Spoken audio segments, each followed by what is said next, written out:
Good morning. I would like to welcome the joint meeting of the Senate Finance and Assembly Ways and Means Committee to order. I don't know what's happening, but it's snowing outside. We are going backwards, folks. There's something wrong with this picture. So welcome to those of you in Carson City and those in Las Vegas and online. You now know that we are watching snow out our windows. I am Senator Marilyn Dondero Loop, and I will be chairing the committee meeting this morning. And will the secretary please call the roll? Assemblymember Anderson. Assemblymember Backus. Assemblymember Brown-May. Assemblymember Dickman. Assemblymember Hafen. Assemblymember Hibbets. Assemblymember Howdegi. Assemblymember Koenig. Assemblymember Mosca. Assemblymember O'Neill. Assemblymember Torres Fawcett. Assemblymember Watts. Assemblymember Yeager. Senator Buck. Senator Neal. Senator Wen. Senator Scheibel. Senator Stone. Senator Taylor. Senator Titus. Assemblymember Monroe Moreno. Chair Dondero Loop. Here. And please mark Senator Stone absent excused, and please mark anyone else who is not here present as they arrive. Thank you very much. And with that, please, just a reminder that please turn off your electronic devices or silence them. And for those providing testimony, please make sure that you are stating and spelling your name. And if you have a business card, please hand it to the secretary. Lastly, there will be a public comment period at the end of today's meeting, and I will give the number out when we get to that point, but it is on the agenda.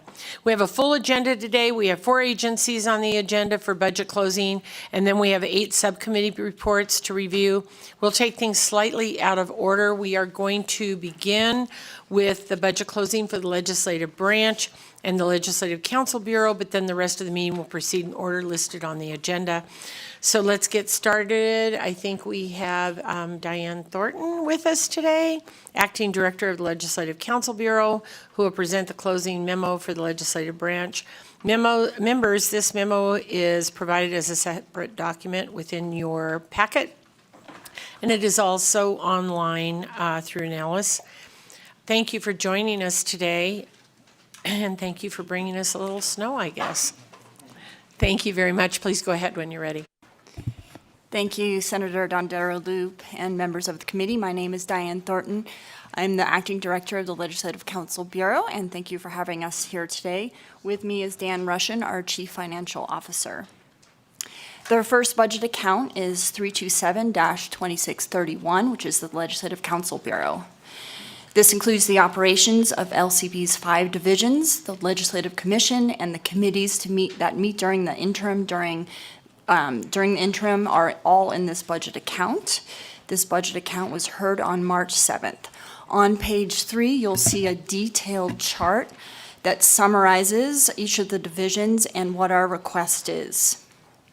The initial budget requested general fund appropriations totaling $99.8 million for fiscal year 2026 and $100.1 million for fiscal year 2027. For a total proposed appropriation of $199.8 million for the biennium. Today, we are asking for a revision to that budget request of approximately $59,000 less than our initial ask. This is the result of 2 changes. First, the initial budget included funding for 504 and 512 full-time equivalent permanent positions for fiscal years 2026 and 2027, respectively. We are requesting 4 positions within the administrative divisions. This is actually a net of 2. In the initial budget request on March 7th, we had deleted 7 admin positions from the budget, and we're asking to have 2 of those back. That would be 1 administrative assistant position for operations. Our operations team here in Carson City is 4 people. And with the 2 campus, we need additional clerical and technical support for organizing, filing, and monitoring the service contracts for both campuses, budget tracking, filing, and coordinating with other units. The other administrative assistant would be for the legislative police. This person will help provide a broad range of clerical duties, including checking in building contractors, maintaining visitor logs, communicating and coordinating with the other units, and scheduling building tours. Additionally, we are asking for 2 janitors in Southern Nevada. We were conservative with our original estimates, but now that Building 17 is fully operational and the executive branch agencies have started booking rooms, we need additional staff to maintain that building. The second revision is the adjustment to our budget request due to the updated contribution rates to the Nevada Public Employees Retirement System. We received the new rates after the drafting of our memo on March 7th, and so the net effect of these changes results in a total amount of appropriation requested, a decrease for budget count 327-2631 by $59,124. On the chart, you will see this all lined out. We have the initial budget request, the closing budget request, and the decrease by each of the divisions. So that ends my discussion of our asks. The decision for the committee is if you wish to approve the 4 positions and also the revised reduced general fund appropriation as provided in our budget closing memorandum. Chair, do you wish me to go through the other budget accounts? I think what we'll do is we'll stop and see if there are any questions from the committee, so thank you. Committee, are there any questions on this part of the budget? I don't see any, so with that, I'll take a motion. Move to approve. Second. Thank you very much. Any discussion? Speaker Yeager. Thank you, Chair. I'll be really quick. I just wanted to note, for those of us who were here during COVID, when constituents of ours, have issues, and honestly, I think they're going to have a lot of issues in the next couple of years, given what's happening federally and financially, they come to us as legislators, and so I think it's incredibly important that we have an LCB that can be responsive to our requests and our constituents' requests, and then, I'll knock on wood, but it seems very likely to me that we'll probably end up in 1 or more special sessions given what's happening, unless we have some changes of decisions at the federal level. So, given that, I support this because I think the LCB and the support they give to us so we can provide that to our constituents is going to be more important than ever in the next couple of years. Thank you, Speaker, and I would concur with that. I tell everybody when I go to conferences how amazing our staff is on all levels, research, legal, Ms. Thornton's division, whatever is going on. And they all say, oh, no, we have great staff. And I said, oh, no, you don't know great staff. So anyway, I agree with you wholeheartedly, and I appreciate that. Are there any other comments from the committee? All right. All those in favor say aye. Aye. All those opposed say nay. Thank you very much. Motion passes. And Ms. Thornton, you may go on. Thank you, Chair, and thank you for the kind words. Again, Diane Thornton. The next budget account is 327-2626, which is the interim Senate and Assembly, and you can find a chart on page 12 of the memo. The initial proposed budget for this account requested appropriations from the general fund for operations of the interim Senate and Assembly, totaling approximately $2.4 million for fiscal year 2026 and $2.4 million for fiscal year 2027, for a total proposed appropriation of $4.8 million for the biennium. Due to the PERS contribution rates, we are requesting a decrease in the total amount appropriation requested for this budget account by approximately $40,000 for the biennium. So it's approximately $20,000 less per year. Therefore, the decision for the committee is if you wish to approve this revised reduced general fund appropriation as provided in the budget closing memorandum. Thank you, Chair. Thank you very much. And with that, are there any questions about this 2626 interim Senate and Assembly account? Seeing none, I'll accept a motion. Thank you, Madam Chair. I move to approve. Second. Assemblymember Monroe Moreno, second by Senator Wynn. Any discussion? All those in favor say aye. Aye. All those opposed say nay. Motion passes. Please go ahead. Thank you, Chair. Diane Thornton for the record. The last and final budget account for the LCB is budget account 7411330, which is the State Printing Office. The proposed budget for this account is funded by the sale of publication and does not include any general fund appropriations, and so therefore there are no changes to this budget. So the decision for the committee would be to approve the budget as stated. Thank you. Thank you very much. Any discussion? I'll take a motion. I move to approve. Assemblymember Monroe Moreno, second by Senator Nguyen. Any discussion on this motion? All those in favor say aye. Aye. All those opposed say nay. Motion carries. Thank you very much. Any additional comments? All right. Thank you very much, and thank you for being with us today. All right. Members, we will now move to the agenda in order. And so we'll invite up our ARPA girl, Brody Leiser, to take the committee through the closing. We were going to sing, but we didn't get it together fast enough. The closing document for COVID-19 relief programs budget account begins on page 3 of the packet. However, if you would like to sing, we're all in. Thank you, Chair Dondera Loop, Chair Monroe Moreno, members of the Assembly Ways and Means and Senate Finance Committee. I'm Brody Leiser with the Fiscal Analysis Division. Was reiterated what an important lesson it is at the last IFC meeting to think about your consequences of your actions before you act. Are you referring to my ARPA girl comment? I very much appreciate all of the work that the members of these two committees do on the budget. I know it's a huge grind throughout the legislative session on top of all the other work that you have to do. And I'm also extremely appreciative that we get to have some fun along the way, even when the road seems a little rocky. So appreciate the ability to laugh. I will tell you that I wrote a Post-it note for myself to think before you speak today, and will promise to try and be on my best behavior. Honestly, it's no fun that way, so.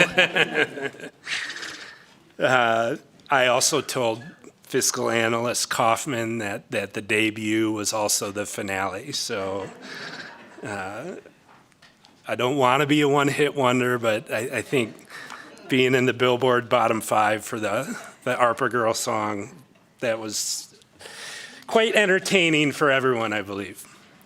Anyway, I know you have a heavy agenda today, so I will get down to business and start with the COVID-19 relief programs budget, which begins on page 13 of your closing document. The budget was heard on back in February, on February 28th, and then as members are well aware, there also was some discussion around the approved allocations of this funding at the April 3rd IFC meeting. We have one major closing issue that begins on page 4 of the closing document, and that's just for a summary of the approved allocations of the ARPA Coronavirus State Fiscal Recovery Funds. As noted during the budget hearing, the executive budget includes approximately $173.4 million in fiscal year 26 and $73.6 million in fiscal year 27 to continue previously approved projects. However, that may not be reflective of the total spending plan over the 2025 to 27 biennium for all approved allocations to date, as agencies may not expend their existing awards by the end of fiscal year 2025. I should have noted, you do have a separate handout. It's just the table that we presented at the April IFC meeting, and that's on the legal size paper. I don't intend to go over that in any detail today, but we have provided that for your information. On page 5 of the closing packet, there is a pie chart that just shows a breakdown by recipient of where the funds have gone. As a reminder, the entire $2.7 billion award that the state received has been fully obligated, and that pie chart just shows, again, the recipients of those funds. On page 6, there is a table, as I mentioned when I began the presentation, that table just reflects the projects and funding that is included in the governor's recommended budget as submitted. As the committee is aware, that table does not reflect, at this point, does not reflect any budget amendments or adjustments that the subcommittees have recommended and or that the full committees have approved in closing budgets. So moving on to page 7, we have, similar to last session, there was a desire by the money committees to account for everything that was projected to be spent in the current biennium within the legislatively approved budget. And so we have directed our fiscal staff to present at the subcommittee and full committee closings in the agency recipient budgets, opportunity to adjust those budgets if there are projects that have projected expenditures going into the upcoming biennium that were not included in the governor's recommended budget, so that the revenue and the expenditure authority can be reflected in the legislatively approved budget. So this budget, the COVID-19 relief programs budget, is what we refer to as the pitcher budget. And we would ask for authority for staff to make technical adjustments within this budget to align the expense authority with the state agency budget accounts that are approved to receive those transfers as a result of any technical adjustments that get made within the agency budgets during the closing process. Also at the bottom of page 7, there's a reference to consideration for a reissuance of a letter of intent. As members are aware, during the 82nd legislative session, the Money Committee members or Money Committee chairs issued a letter of intent to the Governor's Finance Office to submit reports to the Interim Finance Committee at each of its regularly scheduled meetings. And there's an option here if the chairs would like to consider issuing a similar letter of intent for the upcoming biennium so that the IFC can be kept apprised of the status of remaining projects, as well as any updates from the United States Department of Treasury specific to the state fiscal recovery funds. And so there's just some bullets there at the bottom of page 7 and top of page 8, reiterating what would be included within the letter of intent. And so there's 2 decisions, as I just noted, regarding the technical adjustments and the letter of intent on page 8. And the decisions for the committees are, do the committees wish to approve the COVID-19 relief programs budget account as recommended by the governor and provide fiscal staff the authority to make technical adjustments to align expense authority in this budget account with the actions of the committees in closing other state agency budget accounts to ensure that the authority to receive transfers of ARPA coronavirus state fiscal recovery funds is reconciled, as well as make any other technical adjustments as necessary. And do the committees wish to issue a letter of intent directing the Governor's Finance Office to submit a report for each regularly scheduled meeting of the Interim Finance Committee in order to provide an update on ARPA coronavirus state fiscal recovery funds, Each report would include, at a minimum, a summary, status, and actual spending of funds for approved programs, the identification of any savings from specific program allocations following the conclusion of the 2025 legislative session, and any updates from the United States Department of Treasury impacting the administration and deadlines to obligate and expend the funds.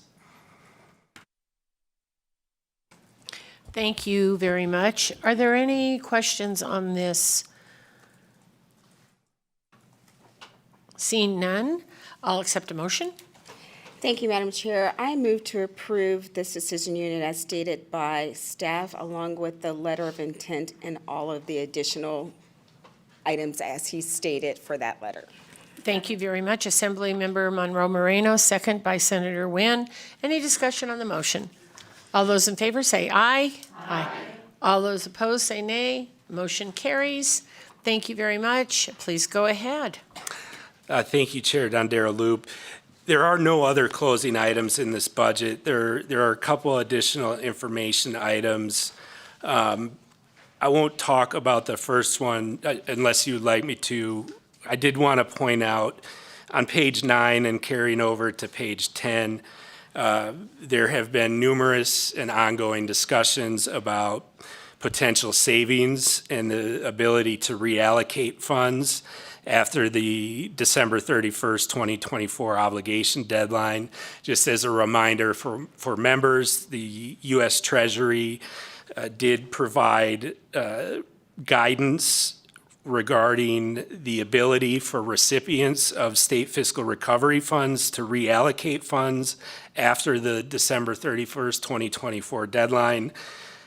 Recipients may reclassify those funds from a reported activity to another project as long as that project, the funds being reallocated to, fall under the allowable uses of the funds, and that that project was obligated by December 31st, 2024.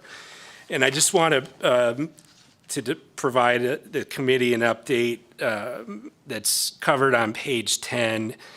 The Governor's Finance Office did issue a memo to all recipients of these funds on March 21st, 2025 to identify where basically provide a status on their projects and potentially identify where spending may be delayed and or where their authority may exceed their actual need. I have spoken with the Governor's Finance Office. They are still trying to collect that information from a number of agencies. At this point, the information that has been provided, recipients are indicating that they are going to fully expend their awards, and so there has not been any substantial amount of savings that is available to be reallocated at this time. And so just wanted to follow up and provide that as an informational item for the committee. And with that, Madam Chair, I'd be happy to answer any questions, but that would conclude my remarks for the COVID-19 budget. Thank you. Any questions from the committee? Okay, unless you're going to sing, you're off the hook there. You know I always come prepared. I know you do. I know you do, and that's what we like about you. Thank you.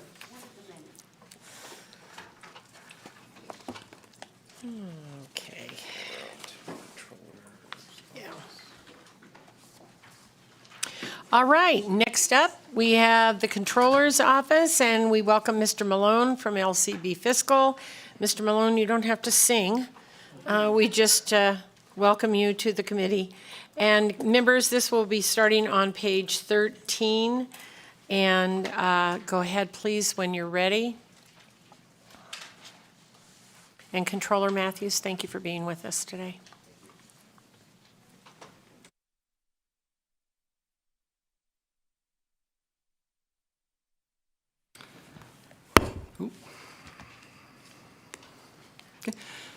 Good morning, Madam Chair, members of the committees. I did not come prepared with a song this morning, so I apologize, but I am a ARPA fangirl. Well, we accept all forms. We accept poems. We accept speeches. We accept a lot of things. Interpretive dance. There we go. Thanks for the addition there, Senator Taylor. All is accepted. How about a few budget closings? Well, The best I could do. you know, it's raining, it's snowing. Go ahead, please. All right, James Malone, LCB Fiscal, for the record. I will be walking us through the State Controller's Office budget closings and the Core.NV budget closing as well. The first one is the Controller's Office Budget Account 1011130, and this begins on page 13 of your packets. This is the primary budget account for the Controller's Office where most of the operating funds are budgeted. There are two major issues, the first one being the annual comprehensive financial report delays. The state's Controller's Office has faced delays in the preparation and issuance of the annual comprehensive financial report, also referred to as ACFR, and I'll be using that acronym throughout the document. This report provides a detailed overview of the state's financial performance of the year. Prior to fiscal year 2020, the State Controller's Office consistently issued the report about 6 months after the end of the fiscal year, June 30th, with a publication date in January. However, since fiscal year 2020, the publication report has been increasingly delayed each fiscal year. So as provided during the budget hearing, the table at the top of page 14 provides an overview of the publication delays since fiscal year 2020 through fiscal year 2024. I would note the projected publication date listed there of March 2025 for the 2023 ACFR. That report, as of today, still has not been published. The State Controller's Office attributes these delays to the COVID-19 pandemic due to staffing shortages and increased data complexity, personnel turnover where a loss of experienced personnel have left the Controller's Office. There was personnel classification limitations where there is a shortage of personnel at the appropriate classification level required to conduct review work of the ACFR reports. There was a limitation with the system that would inhibit the Controller's Office from working on next fiscal year's ACFR until the current or the previous year's ACFR is closed. There were delays with Ed Bailey where they had to reschedule their audit due to missing their deadlines. New Governmental Accounting Standard Board, also known as GASB pronouncements. And then also the Core.NV implementation that required staff of the Controller's Office to invest significant time into that project. The Controller's Office indicates that continued delay presents several potential consequences: negative impact on budget planning, decisions are delayed or made with incomplete data, risk of losing federal funding due to missed deadlines. They may face audit issues jeopardizing the creditworthiness and bond rating of the state, and the lack of timely reports increases the risk of financial mismanagement and undetected errors. They have indicated they are currently implementing several strategies, working with the Governor's Office to encourage timely submission, adopting a more organized and communicative approach, realigning existing positions to increase capacity, filling vacancies, promoting within. They were able to identify a way to start working on ACFR and years that, on multiple years at a time. They've contracted with an experienced accountant and as well with Ed Bailey to assist with some of the complex work and provide training of their staff. At the budget hearing on February 7th, the committee expressed concerns of a lack of enhancement decision units included in the governor's recommended budget to address this delay in the ACFR publication. Accordingly, the governor's finance office submitted budget amendment A253861130 with $489,000 of general fund appropriations over the next biennium to address these delays. These items, there's 3 items in the recommendation, starting at the bottom of page 15. The first one being a deputy controller for financial reporting. This would be a new unclassified deputy controller position within the office with an annual salary of $151,902. I would note that if this is approved with the budget amendment today, that the final salary determination will be made when the pay bill is heard. This position would oversee task management and workflow processes, allowing the current ACFR lead accountant to focus on reviewing reports and assisting auditors to assure the timely completion of the report. The second one is a reclassification of one accountant, one ACFR to an accountant, two ACFR position. This is $42,416 over the 25-27 biennium. According to the Controller's Office, the accountant two ACFR position is the accountant that has the classification authority to perform review work of the ACFR report. Currently, they only have one accountant two position that does review for 7 accountant one positions. This reclassification would increase review capacity for the ACFR report and better distribute responsibilities within the financial reporting unit. Going on to the top of page 16. The budget amendment also recommends a reclassification of one chief accountant position to a senior chief accountant position. The senior chief accountant position, I would note, is a new classification that doesn't currently exist. So if the funding for this is approved with this budget amendment today, that the determination of that classification would still be determined by the Division of Human Resource Management. This position would be responsible for the review and certification of the single audit report, working with the auditors to publish the report and overseeing data collection. So the question for the committees this morning is, do the committees wish to approve Budget Amendment A253861130 for a new unclassified Deputy Controller for Financial Reporting position and funding for position reclassification subject to the review and approval of the Division of Human Resource Management for a total of $489,000 in general fund appropriations over the 2025-27 biennium? Thank you very much. Any questions from the committee? Seeing none, I'll accept a motion. Thank you, Madam Chair. I move to approve this decision unit as stated by staff. Thank you, Assemblymember Monroe Moreno, second by Senator Wynn. Any discussion on the motion?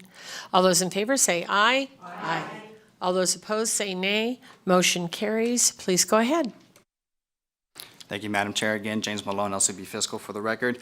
In addition to the budget amendment submitted by the Governor's Finance Office, the State Controller's Office provided additional recommendations to further address delays in the financial reporting as requested by the committees during the February 7, 2025 budget hearing. These began at the bottom of page 16. 1 or 2 additional accountant to ACFR positions. This would provide another level of review from 2 positions to 3 positions, or 4, depending on the number that you would approve. That would assist with the review process and provide another position to monitor and implement new or revised governmental or GASB standards. The second request is a grade increase for Accountant 1 ACFR positions. This would be a request to make from grade 40 to grade 41. According to the Controller's Office, this change would align Accountant 1 ACFR positions with Executive Branch Budget Officer 1 positions at the Governor's Finance Office. The Controller's Office indicates that Executive Branch Budget Officer 1 positions do not necessarily require a college degree, since relevant work experience within the Executive Branch can substitute for education, while Accountant 1 position, ACFR positions, require either a college degree or a Certified Public Accountant certification with at least 2 years of relevant experience. Due to this disparity in educational qualifications, the Controller's Office indicates ACFR 1 positions should be equivalent with Executive Branch Budget Officer 1 positions. And then finally, on the next page, the top of page 17, 1 new Accountant 3 position. This position would assist with various federal reports, such as the single audit report and the schedule of expenditures of federal awards. That recommendation would cost a total of $243,494 over the 25-27 biennium. Do the committees wish to A, approve 1 Accountant 2 ACFR position with associated costs funded with general fund appropriations of $303,341 over the 2025-27 biennium to support the financial reporting unit, or B, approve 2 additional Accountant 2 ACFR positions with associated costs funded with general fund appropriations of $606,682 over the 25-27 biennium to support the financial reporting unit, and or C, approve funding to support a 1 grade increase for Accountant 1 ACFR positions, subject to review and approval of the Division of Human Resource Management, funded with general fund appropriations of $76,441 over the 25-27 biennium, and or D, approve 1 new Accountant 3 position with associated costs, funded with general fund appropriations of $243,494 over the 2025-27 biennium to support the fiscal operations unit. Thank you very much for that. Any questions, committee? With that, I'll accept a motion.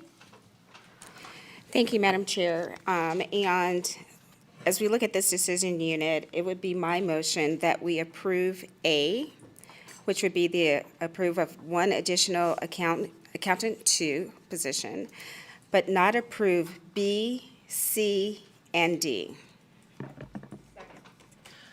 Thank you very much, Assemblymember Monroe Moreno. A second from Senator Wynn. That's a yes on item A and a no on B, C, and D. Is there any discussion? Senator Titus. Thank you, Madam Chair. Just clarification, we're approving the one additional accountant and 2 positions associated with that? We are approving one additional accountant 2 position with associated Oh, accountant, costs okay. funded with general fund appropriations of $303,341 over the 25-27 biennium to support the financial reporting unit. Right. Does that make Thanks. sense? I was just looking at how it was written. Right. I thought it looked like it was 1 and then 2 more, so thanks for the clarification. Yes, yes, I understand. Thank you very much. Any additional questions? All right, seeing none, all those in favor say aye. Aye. All those opposed say nay. Motion carries. Thank you very much, Mr. Malone. If you're not doing interpreted dance, you get to go to number 2.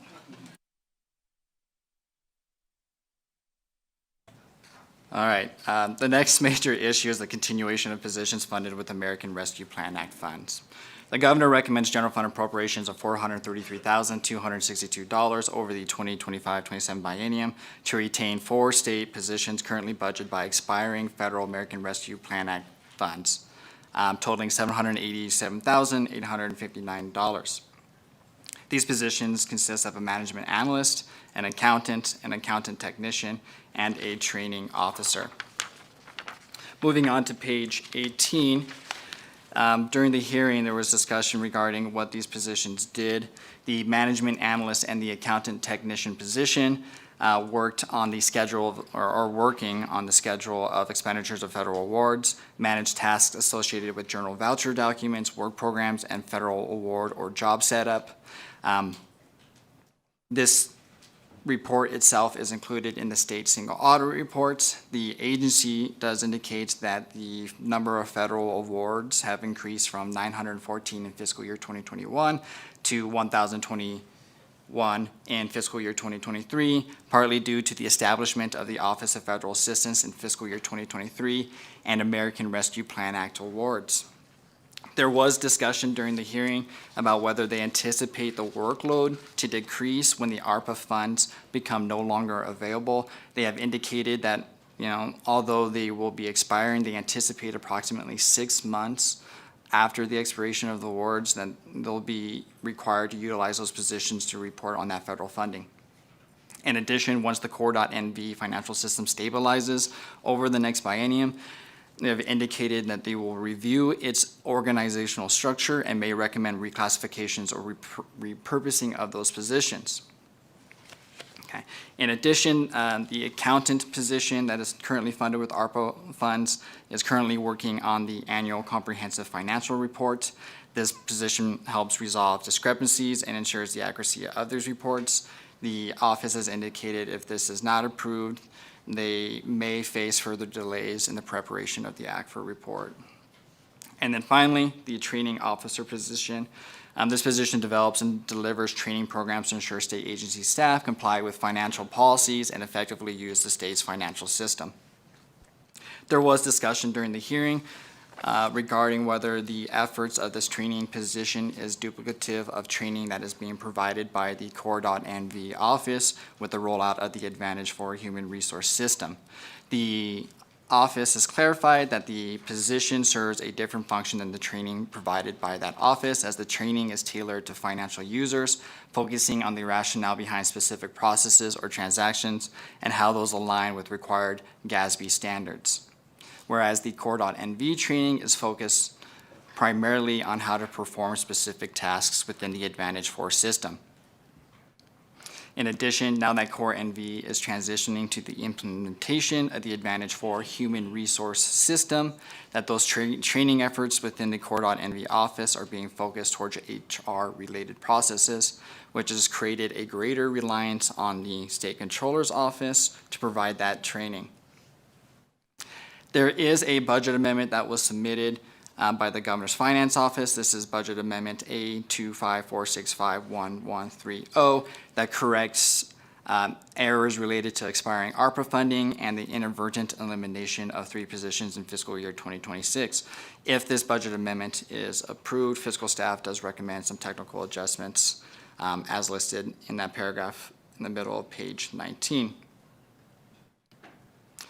Do the committees wish to, A, approve Budget Amendment A254651130 that makes various technical corrections related to ARPA funding and the inadvertent elimination of 3 positions in fiscal year 2026, resulting in an increase of $757,859 in ARPA funding and $398 in debt recovery account transfers, offset by a reduction of $458,807 in general fund appropriations over the 2025-27 biennium with the noted technical adjustments.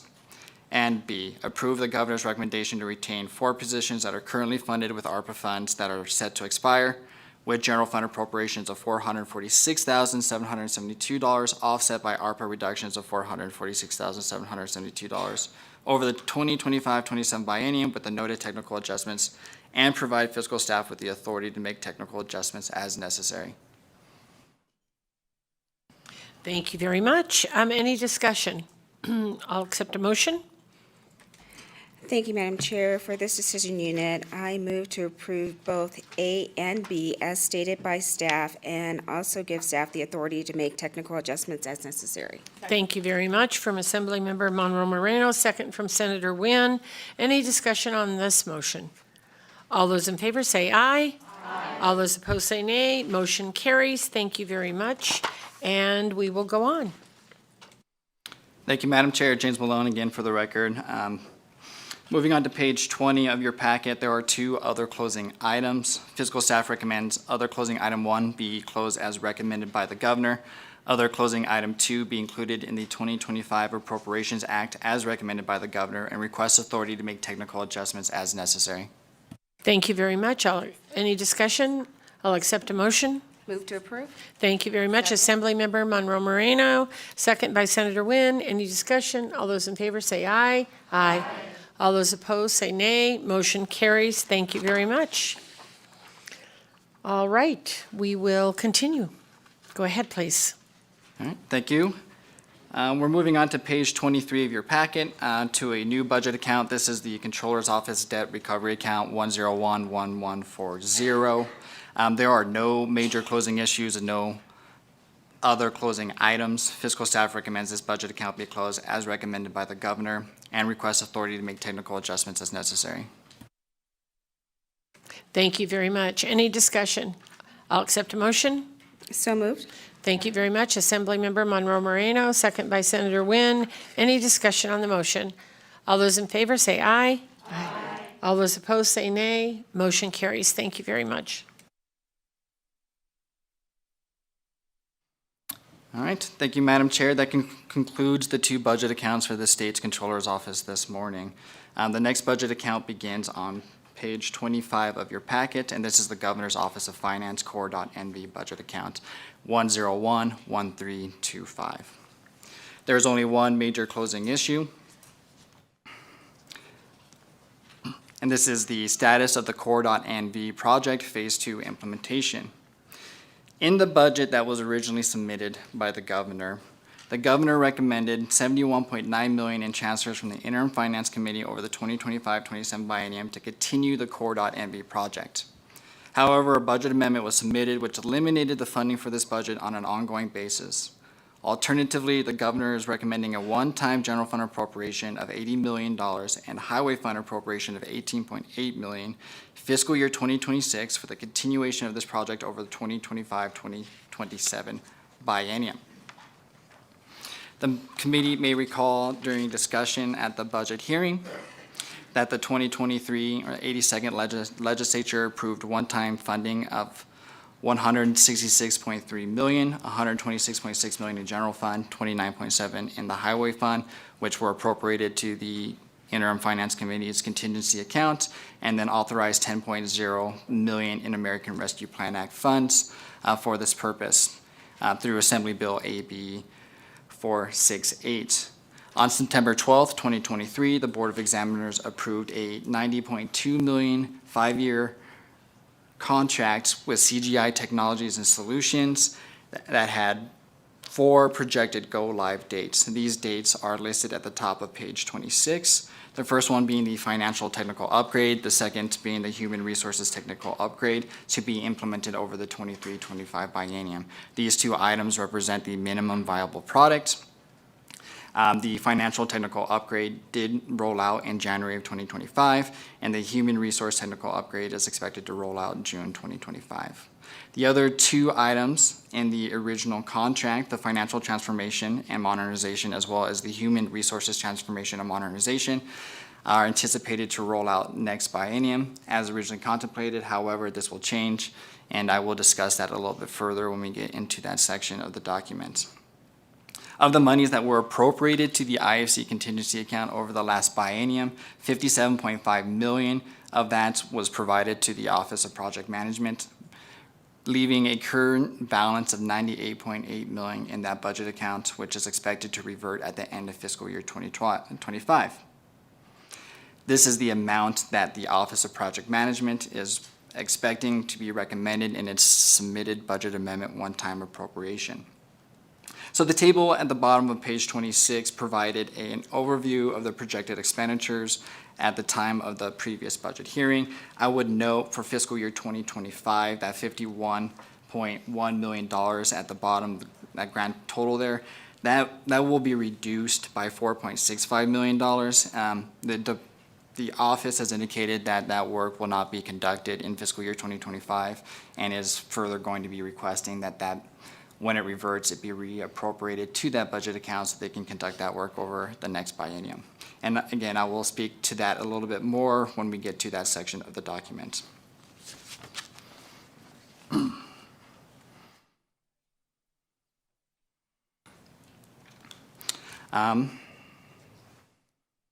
So that differs from the $530,225 that was expected to revert at the end of fiscal year 2025. In addition to that, as reported by the agency, it indicated they had estimated $8.7 million in change control dollars, which are dollars that are budgeted within the CGI Technology and Solutions account for change orders that may come up during the project to ensure its success. And we'll talk a little bit more about the change control costs as well as we get further into the document. Before getting into the enhancements, there is some discussion on the middle of page 27 that provides the governor's recommended funding structure. As previously noted, it is not being funded with transfers from the IFC contingency account in the governor's recommended budget at the time. It is being recommended as a one-time appropriation where all costs and the entirety of the project, including state personnel and vendor support, would be placed in this one-time appropriation. According to the office, the governance plan where the ongoing costs to support the Core.MV system is anticipated to transition to the Office of the Chief Information Officer once the Core.MV project is completed in the next biennium, to be funded with an internal service rate cost assessment. So during the budget hearing on March 14th, 2025, the committee did express concerns about the increasing cost of the CGI Technologies and Solutions original scope of contract. In response, the Office Project Management provided an updated breakdown with all associated costs recommended over the 2025-27 biennium, which projects costs currently with the costs within the currently approved contracted amounts and separate additional amounts. The table on page 28 provides this overview of the cost for the Core.MV as recommended by the office for the 2025-27 biennium for fiscal year 26-27. It is broken up into 3 different sections. The first section is being the ongoing operating expenditures. This represents expenditures for facility rent, operating, as well as salary costs of 31 positions. The second section is the financial and human resource transformation and modernization implementation. These are the costs associated with known costs from the original contracted amounts with CGI Technologies and Solutions and other vendors.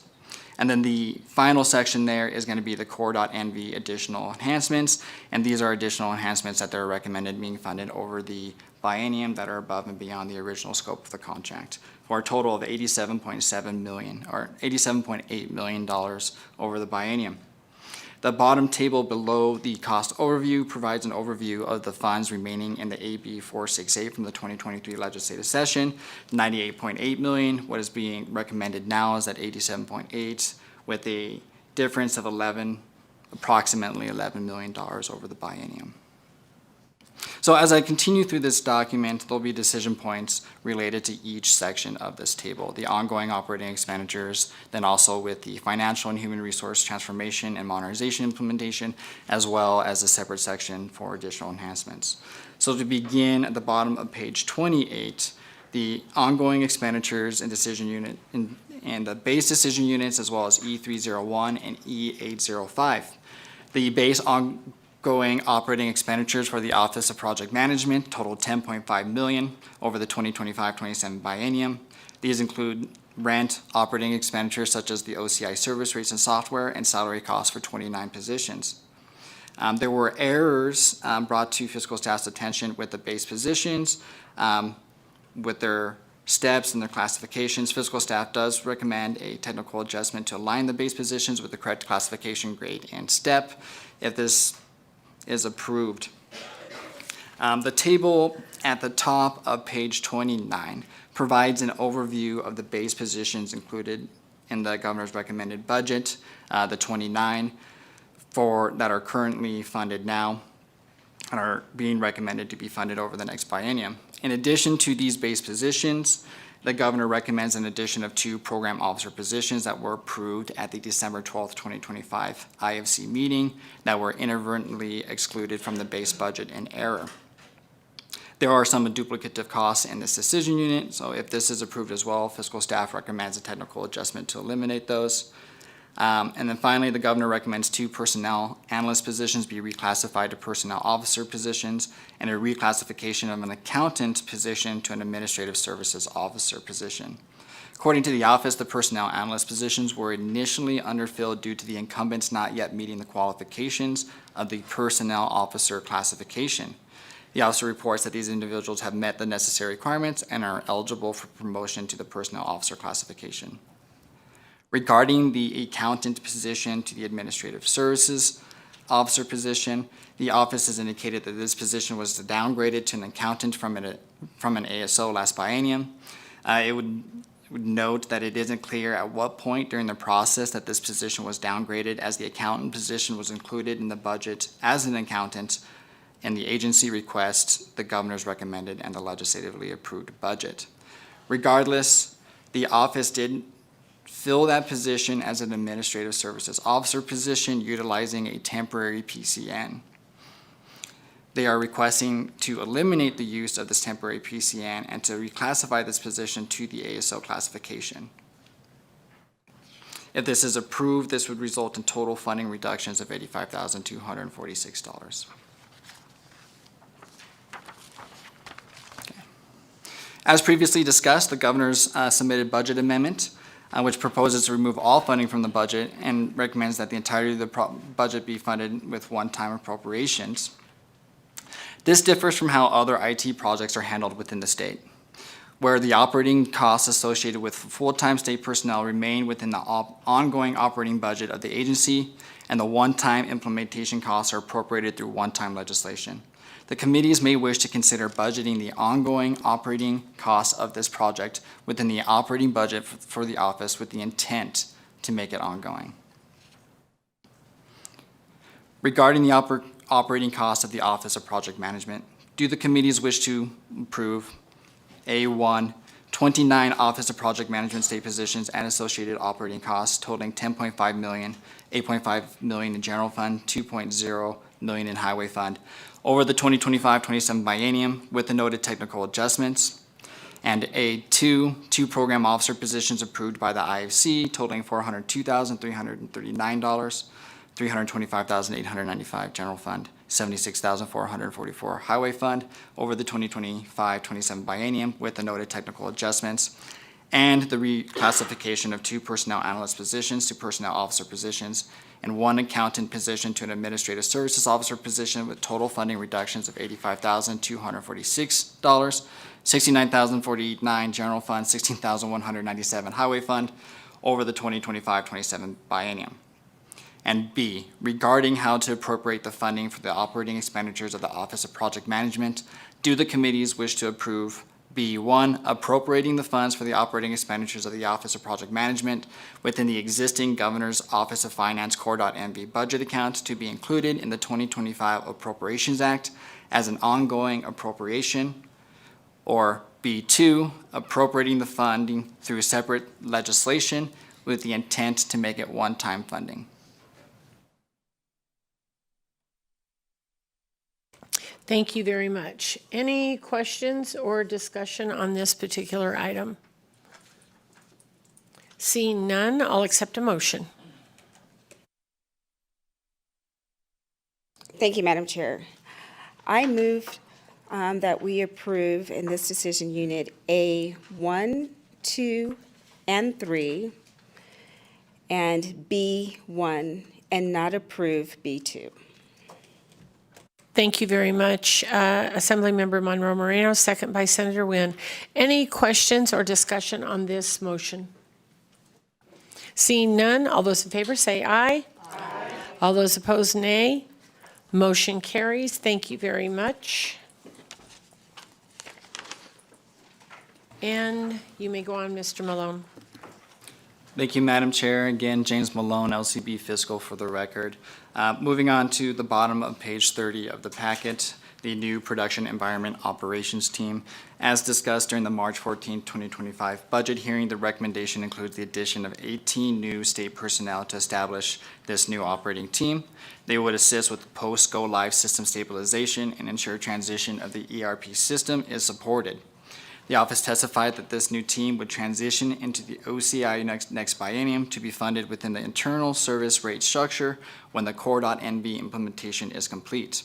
This recommendation includes 7 positions in fiscal year 2026 and 11 additional positions in fiscal year 2027 for a total cost of $4.8 million over the 2025-27 biennium. This team would be responsible for Core.NV Tier 4 level incident management support for all of the Core.NV, which would transition this responsibility from other Core.NV staff. This would allow the other Core.NV staff at the Office of Project Management to focus on project needs as opposed to production support. This production environment operations team, would also be responsible for the release, management, and monthly and tri-annual releases of CGI Technologies and Solutions provides for the Advantage program. These releases or updates are part of the ongoing maintenance costs associated with the implementation of the ERP system, which provides remedies for bug and system defects, patch security vulnerabilities, and address other various features. There is a table on the middle of page 31 that provides an overview of the positions that are being requested to staff the new Production Environment Operations team, detailing the position description, the number for each fiscal year, the cost, as well as the operating costs at the bottom there for a total of $4.8 million over the biennium. The office indicated the structure of the unit was determined by a governance group consisting of multiple state agencies. However, the agency was unable to provide any relevant workload statistics demonstrating the need for these positions. In addition, it is not clear why the recommendation includes an Administrative Services Officer 4 position, 2 Business Process Analyst positions, 1 Public Information Officer position, and 2 Training Officer positions, as these positions classifications do not typically work on bug submission support for IT systems or on system rollout updates. In addition, regarding the IT personnel, the recommendation includes 12 total IT positions with 1 Chief IT Manager and 1 IT Manager 2, which appear to be responsible for supervising 10 IT professional positions. It is also not known how the governance group determined these classifications would be the appropriate level of support for this new production environment operations team. In contrast, the OCIO, where this unit is expected to transition at the end of the biennium, has 4 chief IT manager positions, budgeted with a total of 160 various IT positions with lower classifications. It should be noted that if funding is approved for this new operations team, that the final determinations of the classifications is under the authority of the Division of Human Resource Management. However, due to the lack of supporting documentation outlining the responsibilities of certain positions and the possibility that certain positions built into the base budget may become vacant over the interim and repurposed for this team, the committees may wish to consider the following alternatives.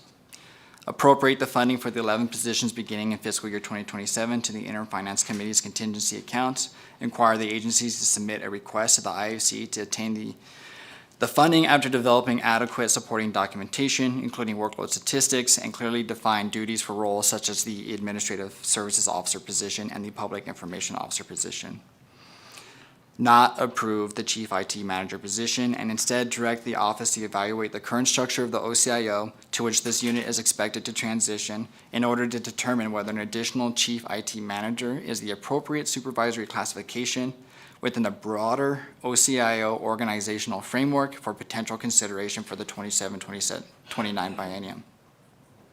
And approve only the IT support personnel, including 5 IT professional positions and 1 IT manager in fiscal year 2026, and 5 additional IT professional positions in fiscal year 2027, and direct the office to collaborate with the OCIO over the course of the next biennium to develop recommendations for any non-IT related positions that may be considered for inclusion in the 27-29 biennium budget. So the decision box for the new production environment operation team begins on page 33. Regarding the number of positions for the new production environment operations team, do the committees wish to approve? A1, 5 new IT professional positions and 1 IT manager position in fiscal year 2026, and 5 additional new IT professional positions in fiscal year 2027, excluding the chief IT manager position, for a total of 11 new IT positions to establish a new production environments operation team at a cost of approximately $3.3 million, $2.7 million general fund, $680,000 highway fund over the 2025-27 biennium as recommended by the governor. And 2, 1 new chief IT manager position to supervise the new production environment operations team at a cost of approximately $441,307, $357,459 general fund, $83,848 highway fund over the 25-27 biennium as recommended by the governor. And 3, A3, 1 administrative services officer position, 2 business process analyst positions, 1 public information officer position, and 2 training officer positions at a cost of approximately $1,847,550 general fund, $198,808 highway fund in fiscal year 2027 to support the new production environment operations team. And then B, regarding how to appropriate the funding for the production environment operations team, do the committees wish to approve B1, appropriating the funds for the production team within the Governor's Office of Finance Core.NV budget account to be included in the 2025 Appropriations Act as an ongoing appropriation each year over the 25-27 biennium, or B2, appropriating the funds for the positions for the team to begin in fiscal year 2026 within the Governor's Finance Office Core.NV budget account to be included in the 2025 Appropriations Act, and appropriating the funds for the positions for the Production Environment Operations team to begin in fiscal year 2027 to the Interim Finance Committee's contingency account. This option would require the Office of Project Management to approach the IFC during the interim with further justification for the positions recommended for the Production Environment Operations team in order to assess the additional funding for the positions. Fiscal staff requests authority to make technical adjustments as necessary. Thank you very, very much. Any questions on this committee? With that, I will accept motion. Thank you, Madam Chair. And first, I'd like to thank staff. That was a lot to read, and thank you for the deep dive into this Core NV It is a lot, and it's large dollars and a lot of people. And I appreciate all of the different options. However, I have an alternate motion, Madam Chair, if you allow. Due to the lack of supporting documentation outlining the responsibilities of certain positions and the possibility that certain positions built into the base budget may become vacant over the interim and repurposed for this team, of the 18 positions recommended, I move to approve funding for 5 IT professional positions and the IT manager position to begin in FY 2027 and authorize fiscal staff to work with the agency to determine the appropriate classification for the 5 IT professional positions. Additionally, I recommend the funding for these positions be appropriated to the Interim Finance Committee's contingency account and direct the Office of Project Management to seek the funding from the IFC when they are able to provide further justification for the positions. Thank you very much, Assembly Member Monroe Moreno, second by Senator Wynn. Is there any discussion on this particular motion? Seeing none, all those in favor say aye. Aye. All those opposed say nay. Motion carries. Thank you very much. And Mr. Malone, you may go on. All right. Again, James Malone, LCB Fiscal for the record. We are on the bottom of page 33. The next portion of this closing will relate to the financial and human resource transformation and modernization of the Core.NV plan over the 2025-27 biennium. The implementation will transition from the minimum viable product phase to the financial and human resource transformation and modernization phase. As indicated previously, the financial component was originally indicated to be implemented February 28th, 2026, and the human resource component to be implemented by August 31st, 2026. However, the Office of Project Management has indicated that they intend to submit a change request to CGI Technologies and Solutions to reorganize the Phase 2 rollout. Instead of 2 large deployments focused solely on financial and HR systems, it is the intent that the implementation be done over a series of rollouts throughout the next biennium. At this time, the office has not provided an amended schedule of the updated system modules over the 2025-27 biennium. According to the office, Phase 2 of the Core.NV project would focus on optimizing the base minimum viable product solution, which may include new system modifications or enhanced modules. The office does report that a new cash management system would be procured over the next biennium for the State Treasurer's Office as part of the overall project. There is a table in the middle of page 34 that provides an overview of the modules and broad functions that are intended to be developed over the next biennium for the financial and human resource systems. This table is broken out by the financial components as well as the human resources components, and then there is the State Treasurer's Office's component, which is the cash management system. I would note that the cash management system isn't currently contracted. That is something that will be done over the next biennium. According to the office, these modules and functions are already included in the contract with CGI Technologies and Solutions, which is the primary implementation vendor for the Advantage 4 and Advantage 4 HR systems. According to the office, the items listed in the table are part of the overall contract, and non-approval of any one line item would not result in any funding reductions for the project.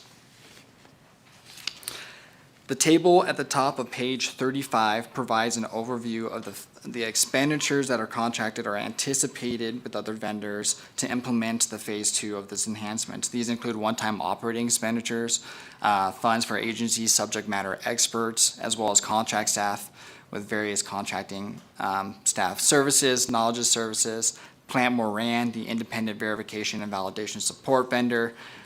In that gray box there, we detailed the CGI Technologies and Solution costs, as well as Barry Dunn and Aris Enterprises. I would note in the CGI, in that gray box there are 2 line items. There's the $8.3 million. This is the anticipated change control balance that is anticipated to balance forward into fiscal year 2026. The change control balance, according to the office, is a contracted requirement in the event that any change control submissions that increase the scope of the work that result in higher costs, that this bucket of money could be utilized to fund those changes. And then there's also the $4.625 million recommended there. These are the funds that I initially discussed earlier that were intended to be completed, or the work for these funds were intended to be completed in fiscal year 2025. However, that work is not going to be conducted due to delays, and so the office is recommending that this be included in this amount to be appropriated over the next biennium.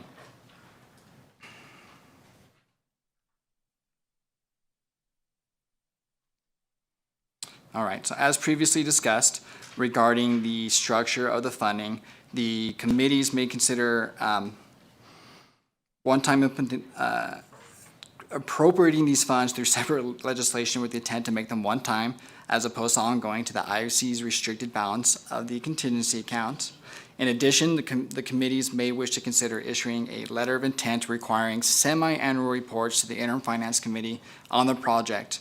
Information provided in these reports could include an overview of activities, updates on implementation and projected deployment timelines, a summary of change management efforts, an overview of the activities of the project vendors, a list of project deliverables received and anticipated for the next reporting period, an update on the staffing levels for the project, including vacancies and recruitment activity for both state positions and master service agreement contractors, and a summary of any findings published by Plant Moran, the independent verification and validation vendor.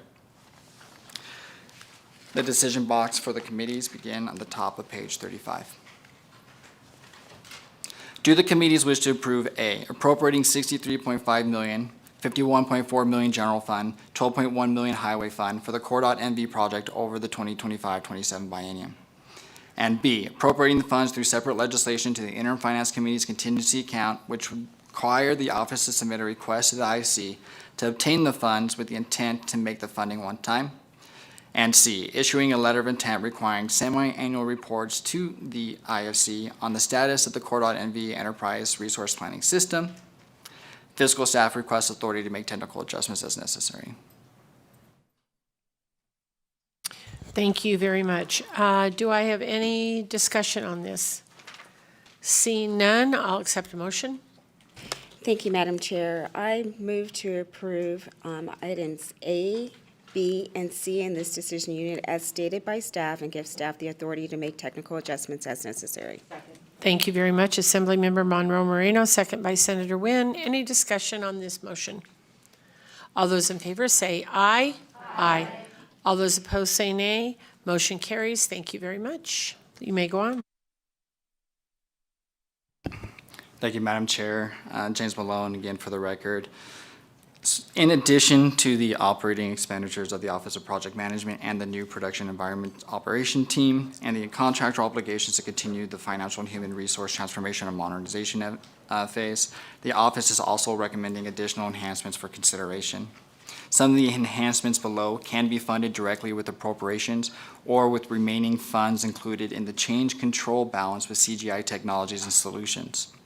However, the office indicates encumbering expenditures to the change control balance may potentially cause concern for the future, as the change control dollars are intended to be utilized for contingency needs to make the project as a whole successful. As indicated earlier, the change control balance going into fiscal year 2026 is $8.3 million. Despite the office indicating that encumbering these expenditures could cause concern, $5.3 million has already been obligated to other signed change orders for end user training, additional system licenses, and NeoGov software. During the March 14th, 2025 budget hearing, the office had not signed a change order control for NeoGov recruitment and learning management services. However, the office informed the Fiscal Analysis Division on April 18th, 2025, that they had signed a change control order with CGI to obligate $2.8 million in funding from fiscal year 2025 to fiscal year 2027 without first receiving legislative approval.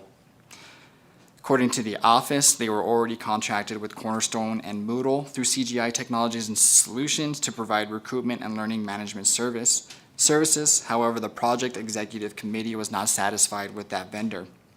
The project executive committee attended multiple back-end and end-user demonstrations and determined that NeoGov would benefit the state. Therefore, the agency initiated the change control order amendment, anticipating it could utilize change control dollars not yet appropriated or authorized by the legislature. Fiscal staff would note that the Office of Project Management is still operating under the minimum viable product authorized by the 82nd 23 Legislature for the 2023-25 biennium, and funding determinations by the legislature for enhancements beyond the minimum viable product have not been made. The cost for this enhancement is $1.5 million in fiscal year 2026, and I do have to make a correction for the record in this packet. The fiscal year 2027 amounts are approximately $1.0 million, for a total of $2.5 million over the 2025-27 biennium. If approved, this would reduce the unobligated change control balance to $4.7 million. If this is not approved, the amount would be retained in the unobligated change control balance. Do the committees wish to approve the integration of NeoGov recruitment and learning management services through CGI Technologies and Solutions for a total of $2.5 million, $2 million general fund, and $466,247 highway fund over the 2025-27 biennium, utilizing funding that would have been set aside over the biennium for change control?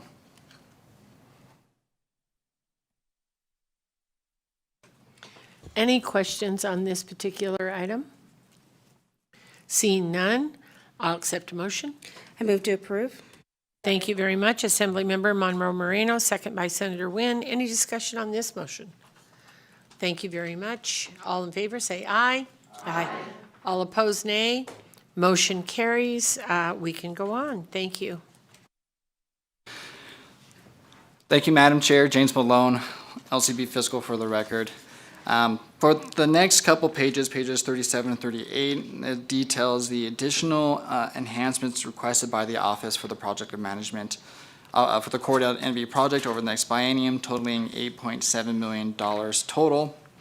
And I'll just go through each one momentarily. The first one being the State Treasurer's Office Cash Management System, $609,000 in fiscal year 2026. This is a replacement cash management system that is needed to integrate with the new Core.NV financial system.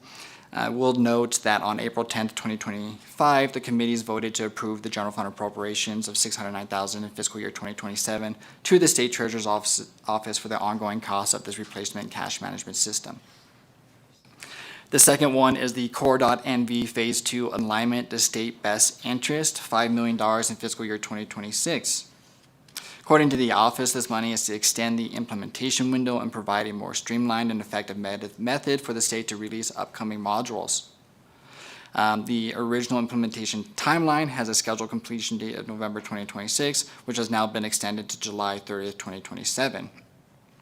The office indicates that this, if it's not approved, it would create a significant risk of failure due to time constraints. There was no supporting documentation detailing how this quote was determined provided by the CGI Technologies and Solutions. The next one is the Workiva Comptroller Package, $1 million over the 2025-27 biennium. This is an enhancement for the Controller's Office, which the office indicates creates a more efficient process and procedure for the state. Fiscal staff would note that this enhancement could be funded utilizing change control costs. A quote was not provided or specific procedure changes that would stem from this upgrade.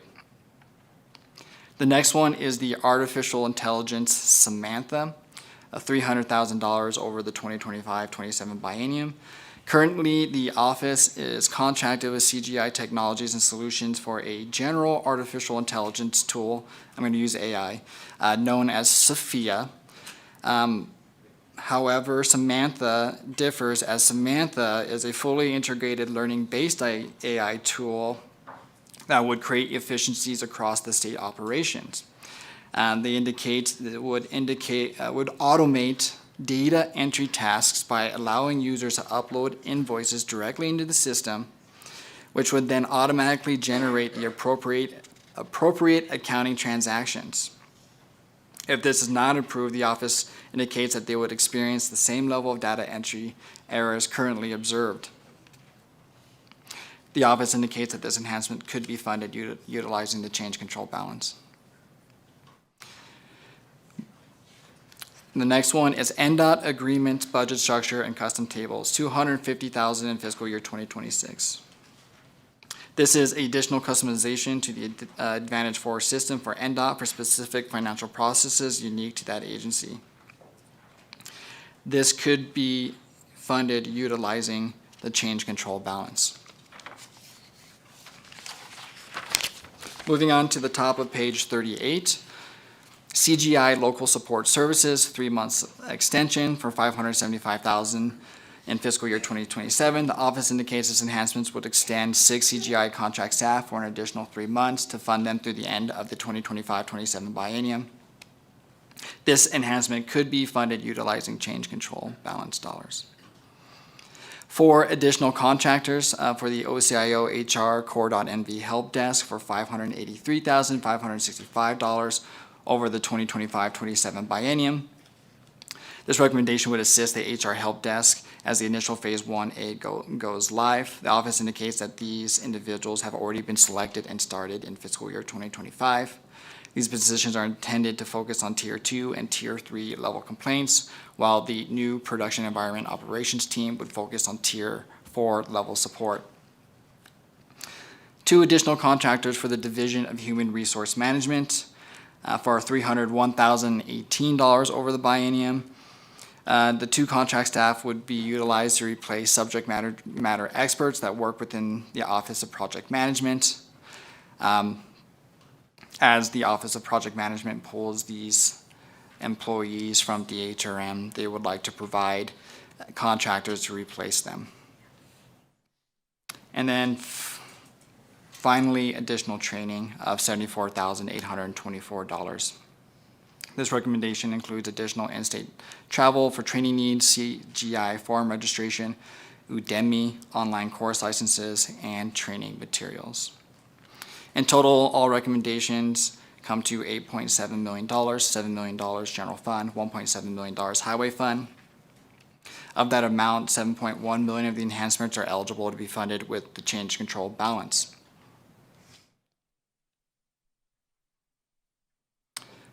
For the decision, do the committees wish to approve total funding of $8.7 million, $7 million in general fund, $1.7 million in highway fund over the 2025-27 biennium to be appropriated to the IOC contingency account, and direct the Office of Project Management to seek an allocation of these funds when it has sufficient justification for the enhancements?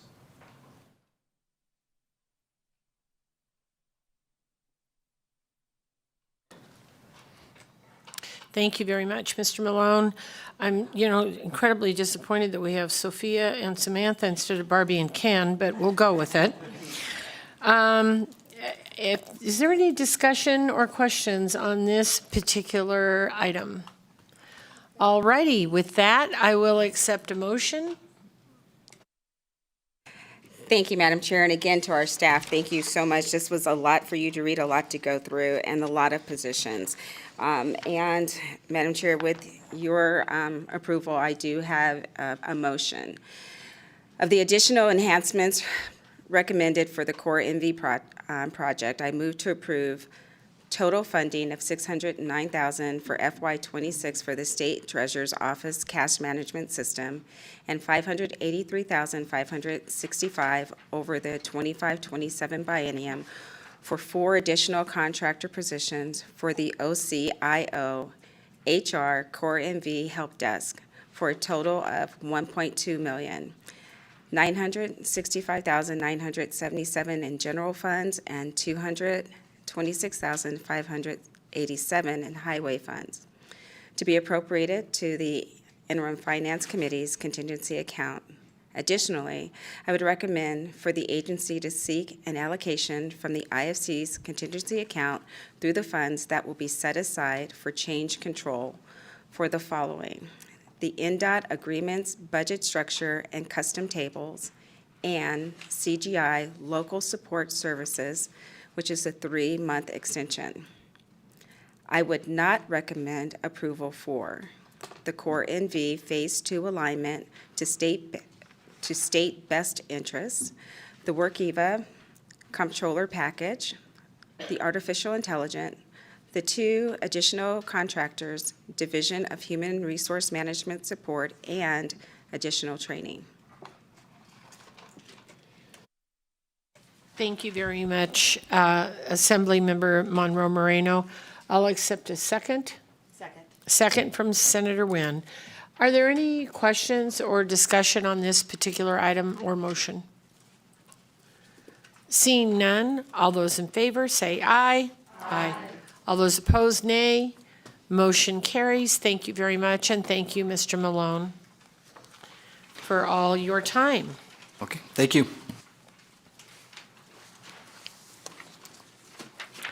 All right. We are ready to move on to subcommittee reports. And so we will invite Mr. Weber to the table. Mr. Weber, bring your best act. And we'll start with the Joint Subcommittee on General Government's closing recommendations for the Office of the Chief Information Officer. And Mr. Weber, you may begin when you are ready.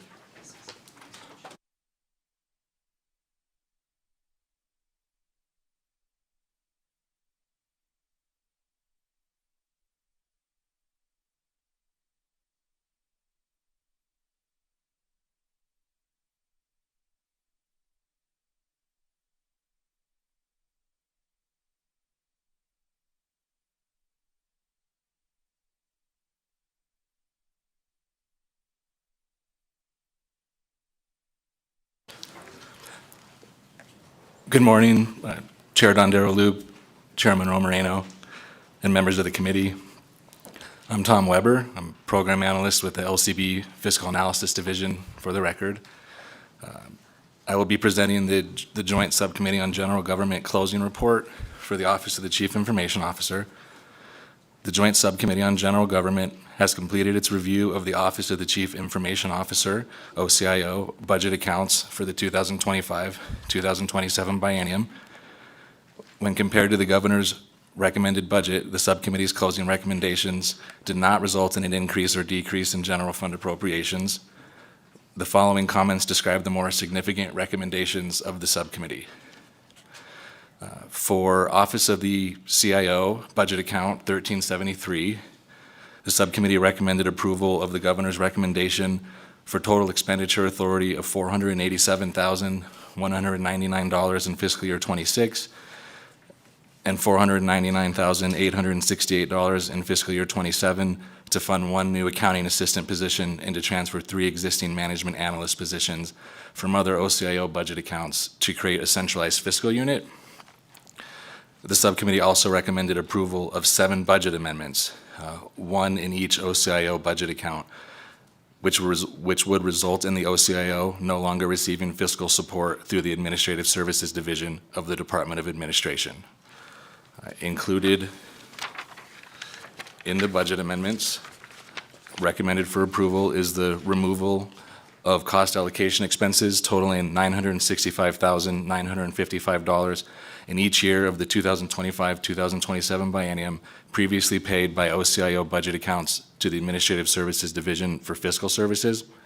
The subcommittee further recommended approval of reserve reductions totaling $770,155 over the 2025-2027 biennium to fund 1 new accountant technician, 1 new accounting assistant, and associated operating and vendor costs to provide fiscal support based on the discontinuation of fiscal services by the Administrative Services Division as recommended in Budget Amendment A255341373. Regarding the Client Services Unit Budget Account 1365, the subcommittee recommended approval of reserve reductions totaling $255,395 in fiscal year 26 and $297,351 in fiscal year 27 to fund 3 IT technician positions to support increased workload in field support services as recommended by the Governor. And regarding the computer facility, budget account 1385, the subcommittee did not recommend approval of the Governor's recommendation to fund 2 new IT professional positions to support a public-facing identity solution for all interested state agencies. Instead, the subcommittee recommended approval of only 1 new IT professional position to provide support for the public-facing identity solution, funded with reserve reductions of $156,249 in fiscal year 26 and $183,154 in fiscal year '27.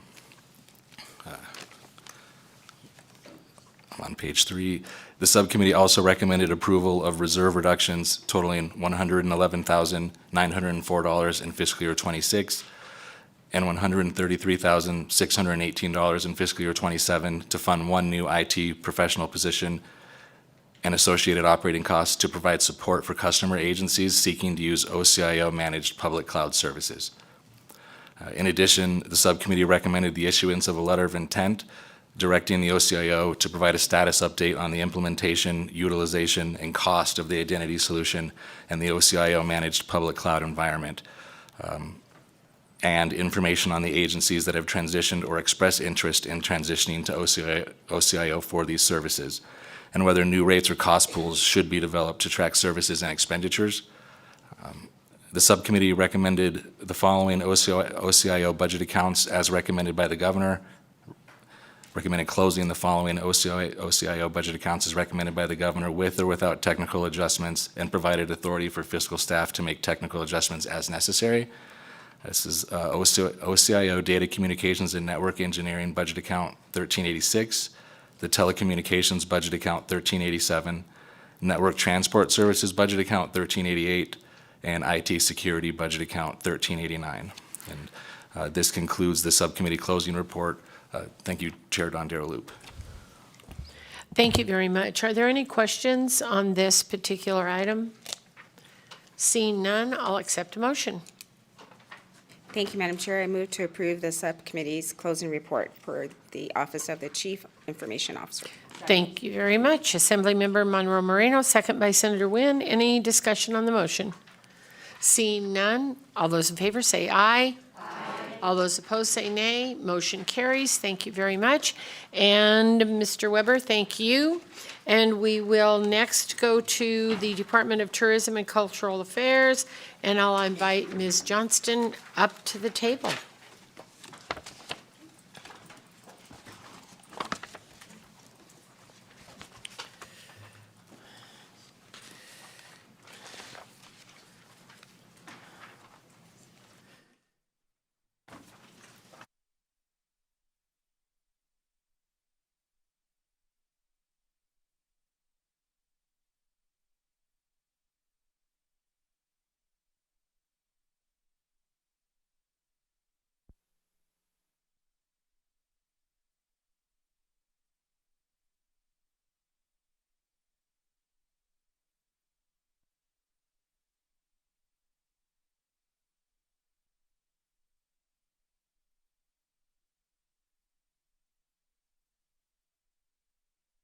Please go ahead when you're ready. Thank you, Madam Chair. Good morning, members of the committee. My name is Nicolette Johnston, LCB Fiscal Analysis Division, and I will be presenting the Joint Subcommittee on General Government Closing Report for the Department of Tourism and Cultural Affairs. The Joint Subcommittee on General Government has completed its review of the Department of Tourism and Cultural Affairs budget recommendations in the executive budget for the 25-27 biennium. The closing recommendations of the subcommittee resulted in no net change to general fund appropriations from what was recommended by the governor. The subcommittee recommended approval of the following closing actions.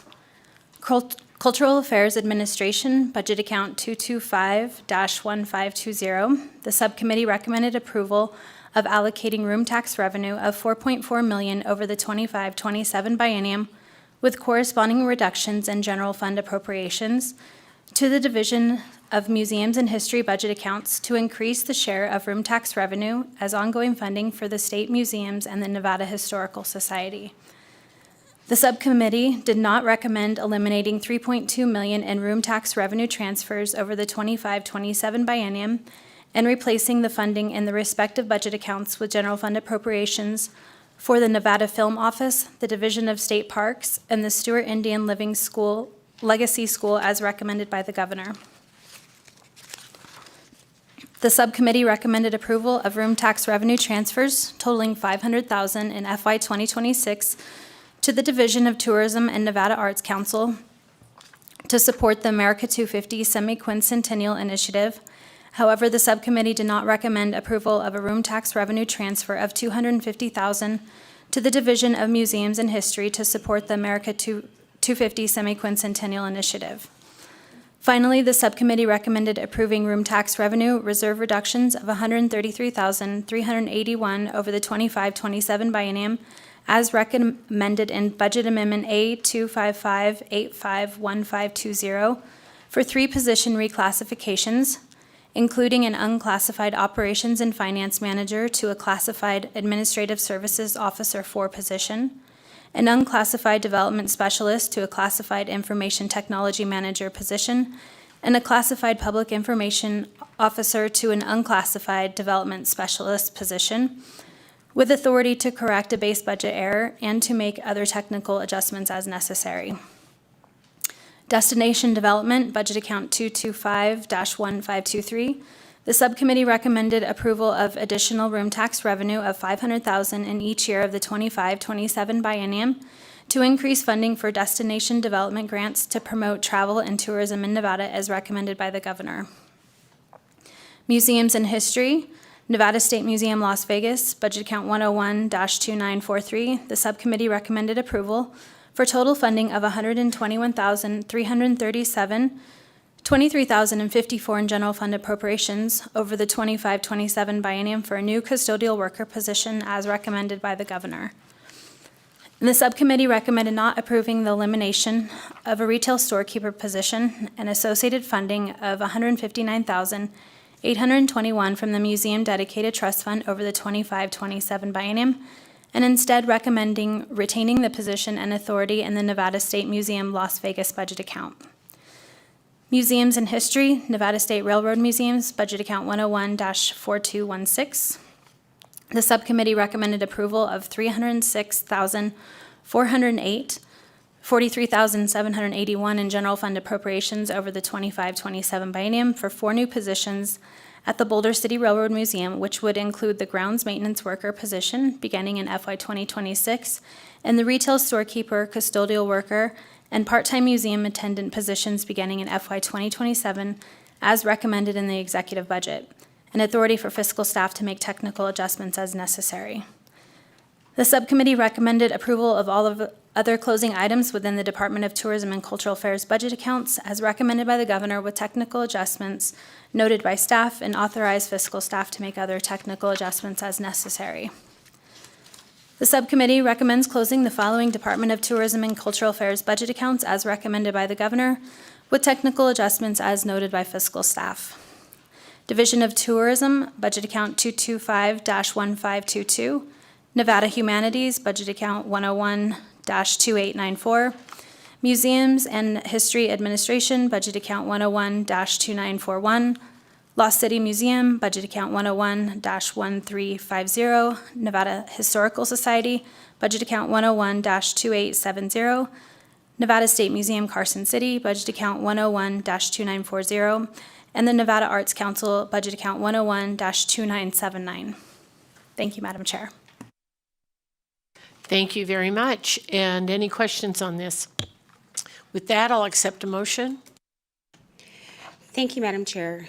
Given the subcommittee's recommendations related to increasing room tax revenue transfers to the Division of Museums and History and continuing room tax revenue transfers to various external state agencies, and in order to ensure the budgeted room tax reserve level at the end of FY 27 is sufficient for a minimum of 60 days of operating costs, I would move to approve the Department of Tourism and Cultural Affairs mid-level room tax revenue projections from February 2025, which reflect $36 million in FY 26 and $37.4 million in FY 27, and reduce marketing expenditures and corresponding transfers from the Cultural Affairs Administrative Budget account to the Division of Tourism by $1.5 million in each year of the 25-27 biennium. I would also move to approve the remaining recommendations provided in the subcommittee's report. Thank you very much. Any questions on this particular motion? Thank you very much, Assemblymember Monroe Moreno. I'll take a second. From Senator Wynn. Any discussion? With that, all those in favor say aye. Aye. All those opposed say nay. Motion carries. Thank you very much. And with that, we will move on to the Division of Public and Behavioral Health. So I'll invite Mr. Barlow to the table to present the Joint Subcommittee on Human Services closing recommendations for the Division of Public and Behavioral Health.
Good morning. When you are ready, please go ahead. Good morning. Thank you, Madam Chair, members of the committee. I am Morgan Barlow, Program Analyst for the Fiscal Analysis Division. I am joined here with my esteemed colleague, Justin Luna. We share the responsibility of the Division of Public and Behavioral Health. I cover the public health budget accounts, and Justin covers the behavioral health account. But it is my privilege to read the subcommittee closing report. The Joint Subcommittee on Human Services has completed its review of the Department of Health and Human Services Division of Public and Behavioral Health and has made the following recommendations for the division's 2025 to 27 biennium budget. The closing recommendations of the subcommittee resulted in an increase of general fund appropriations of $903,282 in fiscal year 2026 and $436,651 in fiscal year 2027 when compared to the governor's recommended budget. The following comments describe the more significant recommendations of the subcommittee. For the Southern Nevada Adult Mental Health Services budget account, the subcommittee recommended approval of the governor's recommendation for general fund appropriations of $17.6 million over the 2025-27 biennium to support 21 additional forensic beds in the renovated forensic building on the Southern Nevada Adult Mental Health Services campus, including 53 new full-time positions. The subcommittee recommended approval of general fund appropriations of $500,000 in fiscal year 2027 rather than the $1.0 million recommended by the governor to continue the use of skilled nursing facilities for certain forensic and civil patients and a technical adjustment to reflect Federal American Rescue Plan Act, or ARPA, coronavirus state fiscal recovery funds of $1 million in fiscal year 2026 and $500,000 in fiscal year 2027 for the same purpose. Additionally, the subcommittee recommended approval of the governor's recommendations of transfer from the Fund for Resilient Nevada budget account of $500,000 in each fiscal year of the 2025 to 27 biennium to provide a subaward to the City of North Las Vegas Fire Department to expand a model that provides mental health and opioid support through crisis calls and community education outreach. The subcommittee also recommended approval of general fund appropriations of $361,287 over the biennium for 2 new psychiatric casework positions based on the agency's caseload staffing and projections, and reductions in general fund appropriations of $348,703 in fiscal year 2026 and $353,775 in fiscal year 2027 to eliminate 4 existing full-time positions. To continue support for existing transitional living, mental health court, and community diversion programs, the subcommittee did not recommend approval of the governor's recommendation to reduce general fund appropriations by $3 million over the 2025 to 27 biennium. The subcommittee did not recommend approval of reallocating expenditure authority totaling $3.4 million in each year of the fiscal year of the 2025 to 27 biennium to eliminate the long-time vacant state positions and utilize the associated funding for contract staff to perform the duties of difficult-to-fill clinical positions. For the Northern Nevada Adult Mental Health Services budget account, the subcommittee recommended approval of caseload adjustments based on March 2025 projections for 9 new positions to support existing programs, funded with $1.5 million over the 2025 to 27 biennium, $1.3 million of which is general fund appropriations, and a reduction in general fund appropriations totaling $905,585 over the 2025 to 27 biennium to eliminate 5 existing difficult-to-fill vacant positions. Additionally, the subcommittee did not recommend approval of reallocating expenditure authority totaling $2.5 million over the 2025-27 biennium to eliminate long-time vacant state positions and utilize the associated funding for professional services to hire temporary contract staff to perform the duties of difficult-to-fill clinical positions consistent with the subcommittee's action in the Southern Nevada Adult Mental Health Services budget account.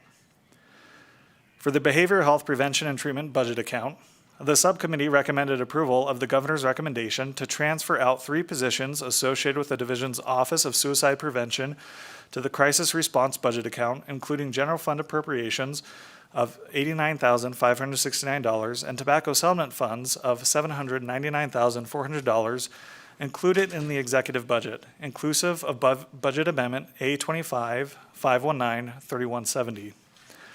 The subcommittee did not recommend approval of 17 new positions as recommended by the governor, but instead recommended approval of placing federal grant authority in the special use expenditure categories for the purposes of providing sub-grants to local government agencies, nonprofits, and other community providers to carry out the objectives outlined in the federal awards.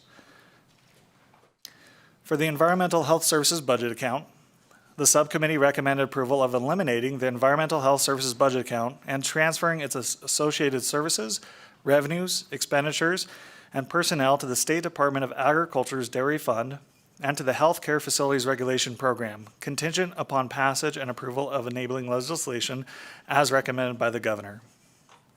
Additionally, the subcommittee recommended a letter of intent directing the agency overseeing food-related programs to develop a long-term sustainable plan to align revenue and expenditures to the subcommittee for review by the Interim Finance Committee no later than April 2026 meeting. For the Health Investigations and Epidemiology account, the subcommittee did not recommend approval of $520,468 in opioid funding transferred from the Fund for Resilient Nevada budget account over the 2025 to 27 biennium for 1 new unclassified medical epidemiologist position for a new statewide collaborative public health initiative addressing the intersection of opioid crisis and infectious diseases. The subcommittee recommended approval to remove $22.7 million in federal grant awards in each year of the 2025 to 27 biennium, reflecting the loss of funding for COVID-19 related epidemiology and laboratory capacity activities based on federal termination notices received March 24th and 25th, 2025, and projections provided by the agency. Additionally, the subcommittee recommended approval of technical adjustments to account for agency projected utilization of ARPA funding totaling $4 million in fiscal year 2026 to support the epidemiology pipeline and infectious disease projects. For the Maternal, Child, and Adolescent Health Services budget account, the subcommittee did not recommend approval of $688,968 in opioid funding transferred from the Fund for Resilient Nevada budget account over the 2025 to 27 biennium to establish a new perinatal quality collaborative program, including 1 new health program specialist and associated program expenditures. The subcommittee recommended approval of technical adjustments to account for the agency projected utilization of ARPA coronavirus state fiscal recovery funds totaling $1.4 million in fiscal year 2026 and $466,176 in fiscal year 2027. For the Office of Health Administration budget account, the subcommittee recommended approval of the elimination of $2.2 million in federal ARPA coronavirus state fiscal recovery funds authority over the 2025 to 27 biennium, along with 11 positions and associated expenditures beginning July 1st, 2025, including technical adjustments to retain $328,462 in fiscal year 2026 and $199,225 in fiscal year 2027 to support 2 positions and administrative expenditures through March of 2027.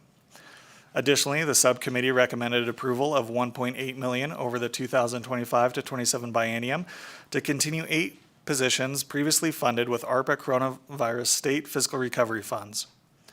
The subcommittee recommended approval of budget amendment A25-783-3223, including general fund reductions totaling $1.1 million over the 2025 to 27 biennium to correct discrepancies to transfer 3 positions to the Medicaid administration budget account to support the restructuring of the Department of Health and Human Services contingent upon the passage and approval of Bill Draft Request 1116 or other enabling legislation. For the Community Health Services budget account, the subcommittee recommended approval of budget amendment A25-793-3224 to decrease county assessment fee revenue, correct transfer revenues, reduce other revenue sources, eliminate ARPA balance forward revenue and reserves, correct the elimination date on 1 vacant position, and eliminate an additional vacant community health nurse position, resulting in a net reduction of $3.2 million, 2,203 of which is general fund reduction in fiscal year 2026, and a net reduction of $1.5 million, $58,093 of which is general fund increase in fiscal year 2027. Additionally, the subcommittee recommended approval of technical adjustments to increase ARPA coronavirus state fiscal recovery funds transfer revenue authority by $1.5 million in fiscal year 2026 and $947,167 in fiscal year 2027 per agency projections to support family planning and reproductive health services.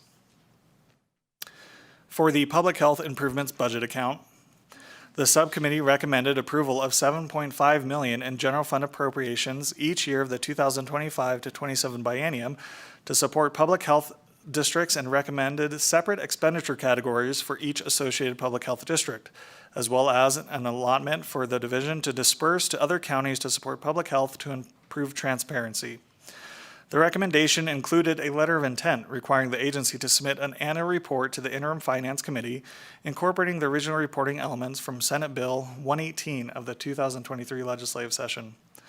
Additionally, the subcommittee recommended approval of ARPA coronavirus fiscal recovery funds authority totaling $6.9 in fiscal year 2026 and $3.5 million in fiscal year 2027 to support public health districts as projected by the agency. The subcommittee recommended closing the following division of public and behavioral health budgets as recommended in the executive budget, with or without technical adjustments, and consistent with the subcommittee's closing actions on closing items in the corresponding budget accounts as appropriate. The Behavioral Health Administration budget account, Nevada Central Cancer Registry, Family Planning, Crisis Response with approval of Budget Amendment A25-520-3165 and other closing item 5.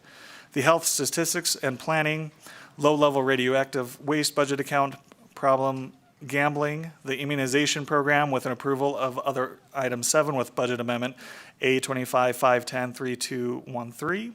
Radiation Control, WIC Food Supplement, Communicable Diseases, Public Health Preparedness Program, Chronic Disease, Emergency Medical Services, Alcohol Tax Program, Lakes Crossing Center, with other closing items 7 and 8 contingent on the passage and approval of enabling legislation, Rural Clinics with approval of Budget Amendment A25-511-3648 and other closing item 10, Marijuana Health Registry, Health Care Facilities Regulation with other closing item 6, consistent with the actions on Budget Amendment A25-783-3223 and the Office of Health Administration budget count, other closing item 7, contingent upon the passage and approval of Assembly Bill 544, and other closing item 9, contingent upon the passage and approval of Bill Draft Request 1116 or other enabling legislation, the Health Care Facilities Admin Penalty budget account, and finally, the subcommittee also recommended approving technical adjustments noted by staff and authorize fiscal staff to make other technical adjustments to the Division of Public and Behavioral Health budgets as needed, including any adjustments that would result based on pending legislation as necessary. Thank you. Thank you very much. That was a lot. So are there any questions? Seeing none, I'll accept a motion. Thank you, Madam Chair. I move to approve the subcommittee report as stated by staff and also recommend the approval of technical adjustments noted by staff and authorize our fiscal staff to make other technical adjustments to the Division of Public and Behavioral Health budget as needed, including any adjustments that would result based on pending litigations as necessary. Thank you very much, Assemblymember Monroe Moreno, second by Senator Wynn. Any discussion on the motion? Not seeing any. All those in favor say aye. Aye. All those opposed say nay. Motion passes. Thank you very much, Mr. Barlow and Mr. Luna. Thank you. All right, we will move on to the Department of Employment, Training, and Rehabilitation, and I will invite Ms. Ryan to the table to present the Joint Subcommittee on Human Services closing for the Department of Employment, Training, and Rehabilitation.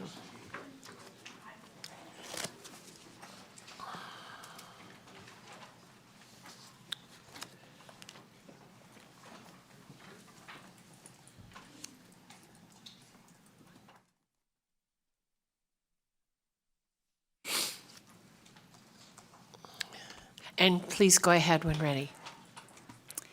Thank you, Madam Chair, and good morning, members of the committee. Madison Ryan, LCB Fiscal for the record.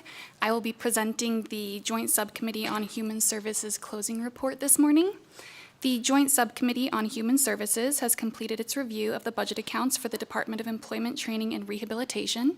The closing recommendations of the subcommittee have resulted in a decrease of general fund appropriations of $333,710 in fiscal year 2026 and an increase of $38,187 in fiscal year 2027 when compared to the governor's recommended budget.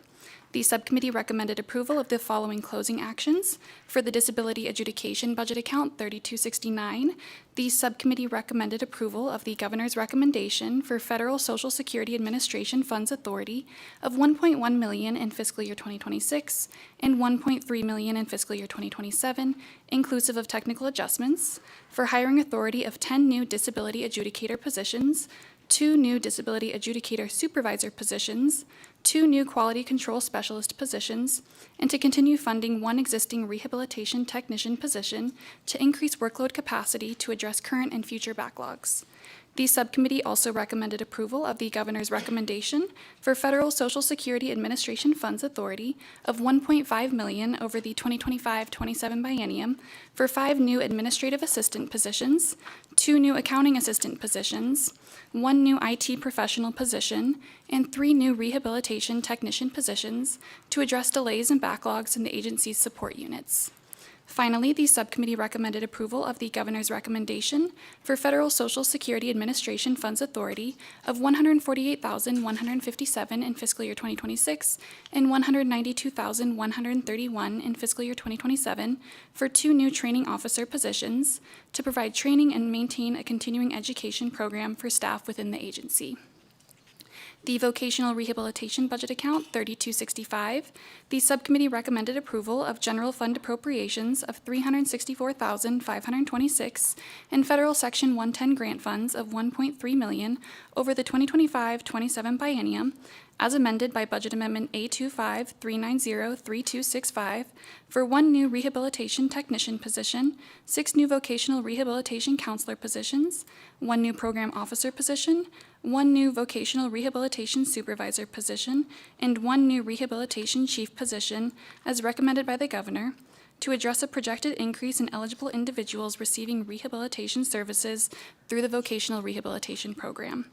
The subcommittee also recommended approval of the governor's recommendation for general fund appropriations of $635,250, federal Section 110 grant funds of $4.6 million, as amended by Budget Amendment A25-390-3265, and career enhancement program funds transferred from the Workforce Development Budget Account of $618,950 over the 2025-27 biennium to fund additional client services expenses.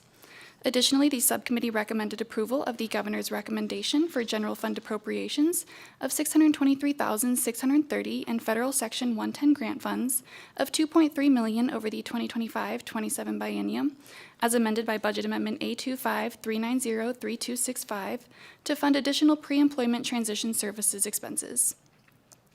Finally, the subcommittee recommended approval of $181,050 in Career Enhancement Program funds transferred from the Workforce Development Budget Account and $668,950 in Federal Section 110 grant funds over the 2025-27 biennium to implement a new payment card program for clients as recommended by the Governor. The Services to Blind or Visually Impaired Budget Account 3254. The subcommittee recommended approval of general fund appropriations of $107,555 and Federal Section 110 grant funds of $397,397 as amended by Budget Amendment A25-391-3254 over the 2025-27 biennium for one new rehabilitation technician position, one new vocational rehabilitation counselor position, one new rehabilitation manager position as recommended by the Governor to address a projected increase in applicants for services through the vocational rehabilitation program. The subcommittee also recommended approval of the Governor's recommendation for general fund appropriations of $69,770 in Federal Section 110 grant funds of $257,791 over the 2025-27 biennium, as amended by Budget Amendment A25-391-3254, to fund additional client services expenses totaling $327,561 over the 2025-27 biennium. The Blind Business Enterprise Program Budget Account 3253. The subcommittee recommended approval of reserve reductions of $69,952 in fiscal year 2026 and $88,641 in fiscal year 2027, inclusive of technical adjustments to fund one new maintenance repair specialist position with commensurate reductions to contract expenses to establish a dedicated position to perform necessary maintenance and repairs and reduce the agency's reliance on outside vendors. The subcommittee also recommended approval of the Governor's recommendation for reserve reductions of $223,088 in fiscal year 2026 and $32,071 in fiscal year 2027 for contract services to implement B-Pro, which is an online platform that assists state agencies in administering the Business Enterprise Program for the visually impaired. For the Workforce Development Budget Account 4770, the subcommittee recommended approval of the Governor's recommendation for a reduction in seasonal personnel costs of $2.5 million in each year of the 2025-27 biennium, as amended by Budget Amendment A25-716-4770, inclusive of technical adjustments, to convert 31 intermittent positions to permanent status to address challenges in retaining intermittent positions. Additionally, the subcommittee recommended approval of the Governor's recommendation for Federal Workforce Innovation Opportunity Act grant funds totaling $49,828, wage assessment funds of $406,628, and to eliminate the reduction in federal reemployment services and eligibility assessment funds of $332,238 over the 2025-27 biennium as amended by Budget Amendment A25-716-4770, and inclusive of technical adjustments to add 3 new workforce services representative positions to address employment growth in Fernley and Elko. For the Employment Security Special Fund Budget Account 4771, the subcommittee recommended approval of the Governor's recommendation for total funding of $15.4 million, American Rescue Plan Act Coronavirus State Fiscal Recovery Funds of $6.1 million, and reserve reductions of $9.3 million over the 2025-27 biennium, as amended by Budget Amendment A25-650-4771, and inclusive of technical adjustments to continue the implementation of the Unemployment Insurance System Modernization Project. Additionally, the subcommittee recommended approval of the Governor's recommendation for reserve reductions of $2 million in fiscal year 2026, as amended by Budget Amendment A25-650-4771, to continue funding for 19 intermittent positions in the UI budget account in fiscal year 2026, to assist with the implementation of Phase 2 of the UI System Modernization Project. Finally, the subcommittee recommended approval of the Governor's recommendation for reserve reductions of $6.5 million over the 2025-27 biennium to fund personnel costs in the UI budget account due to a projected reduction in the UI grant, as amended by Budget Amendment A25-650-4771.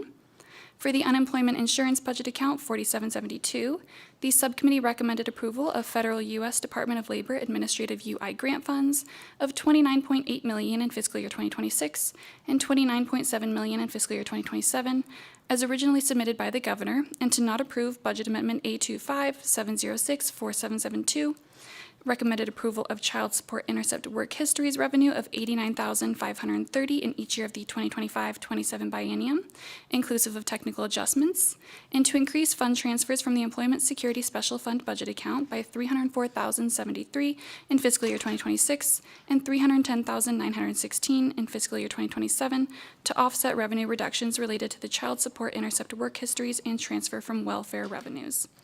The subcommittee also recommended approval of federal funds of $1 million and fund transfers from the Employment Security Special Fund and Workforce Development budget accounts of $77,876 over the 2025-27 biennium, inclusive of technical adjustments, to fund a contract for identity verification services as originally submitted by the governor and recommended to not approve Budget Amendment A25-706-4772.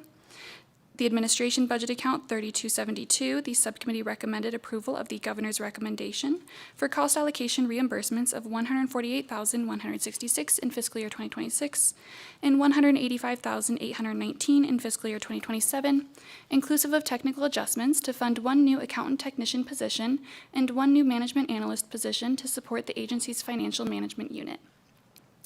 The Information Technology Division Budget Account 3274, the subcommittee recommended approval of cost allocation reimbursement reductions of $742,226 and to reduce seasonal personnel expenses by $3.5 million over the 2025-27 biennium, inclusive of technical adjustments to convert 10 intermittent positions to permanent status and to eliminate 5 intermittent positions.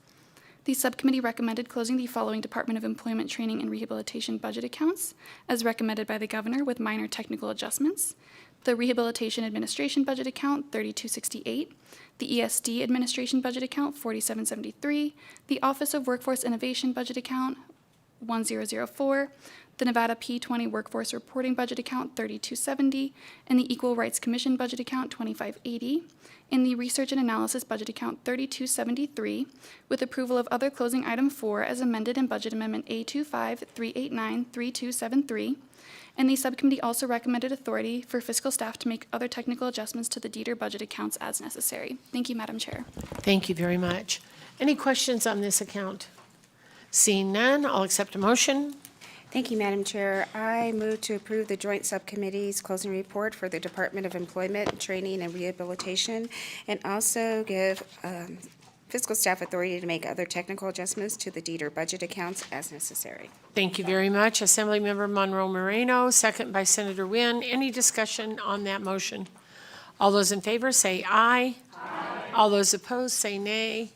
Motion carries. Thank you very much. And with that, we will welcome Ms. Johnston back to the table to present the Joint Subcommittee on Public Safety, Natural Resources, and Transportation's closing recommendations for the State Department of Wildlife.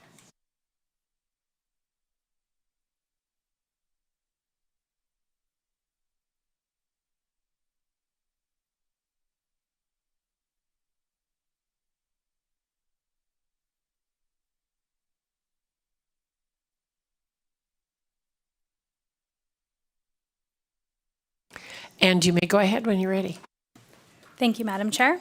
Nicolette Johnston, LCB Fiscal Analysis Division. I will be presenting the Joint Subcommittee on Public Safety, Natural Resources, and Transportation closing report for the Department of Wildlife.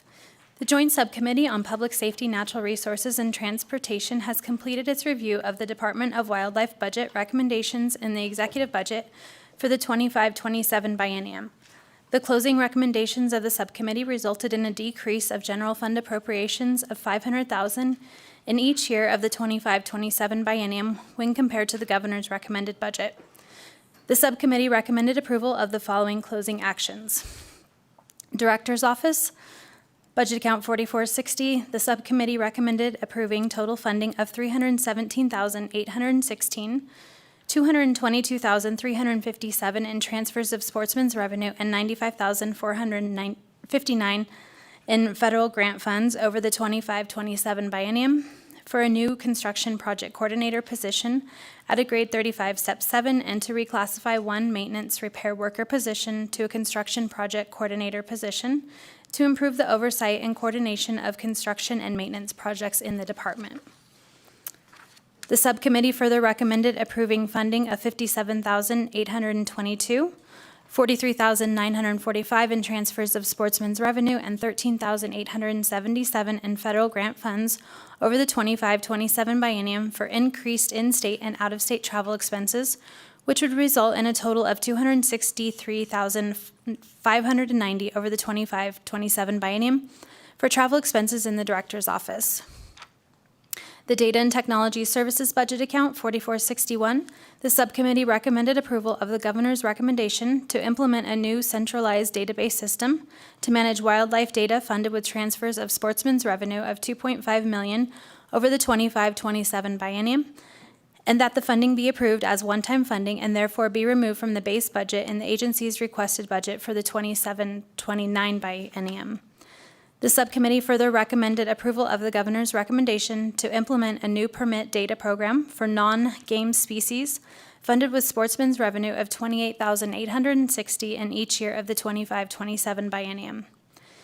The Law Enforcement Budget Account 4463, the subcommittee recommended not approving general fund appropriations of $500,000 in each year of the 25-27 biennium to replace an equivalent amount of transfers of sportsmen's revenue to support non-wildlife-related law enforcement activities as recommended by the Governor. Additionally, the subcommittee recommended issuing a letter of intent for the agency to provide an annual status report to the Interim Finance Committee within 45 days of fiscal year end for FY 2026 and FY 2027 that provides information on the tracking of time and effort related to non-wildlife, emergency, and non-emergency events, to provide an update on its progress of developing policies and procedures pertaining to seeking reimbursements for such events, and to provide any updates on the topic of diversion as it relates to the Pittman, Robertson, and Dingell-Johnson federal grant funds. The subcommittee also recommended approval of the Governor's recommendation to transfer the Boating Safety Education Program from the Law Enforcement Division to the Conservation Education Division, including funding of $921,232 over the 25-27 biennium, along with 2 existing positions and associated operating costs. And the Habitat Budget Account 4467, the subcommittee recommended approval of the Governor's recommendation to transfer the Technical Guidance Program from the Habitat Division to the Biodiversity Division, including total funding of $592,214 over the 25-27 biennium, and 1 existing wildlife staff specialist position and associated operating costs. The subcommittee recommended approval of all other closing items within the Department of Wildlife as recommended by the Governor, with technical adjustments noted by fiscal staff, and authorized fiscal staff to make other technical adjustments as necessary. The subcommittee recommended closing the following Department of Wildlife budgets as recommended by the Governor with minor technical adjustments: Conservation Education, Budget Account 4462, Game Management, Budget Account 4464, Fisheries Management, Budget Account 4465, and Biodiversity Division, Budget Account 4466. And that concludes my presentation. Thank you very much. Any questions on this particular item? Seeing none, I'll accept a motion. Thank you, Madam Chair. I move to approve the Joint Subcommittee's closing report for the Department of Wildlife and give fiscal staff the authorization to make other technical adjustments as necessary. Second. Thank you very much, Assemblymember Monroe Moreno, second by Senator Nguyen. Any discussion? All those in favor say aye. Aye. All those opposed say nay. Motion carries. Thank you very much, and thank you for your work today. And we will next go to the Office of Military, so I'll invite Mr. Miller to the table to present the Joint Subcommittee on Public Safety, Natural Resources, and Transportation's closing recommendations for the Office of the Military.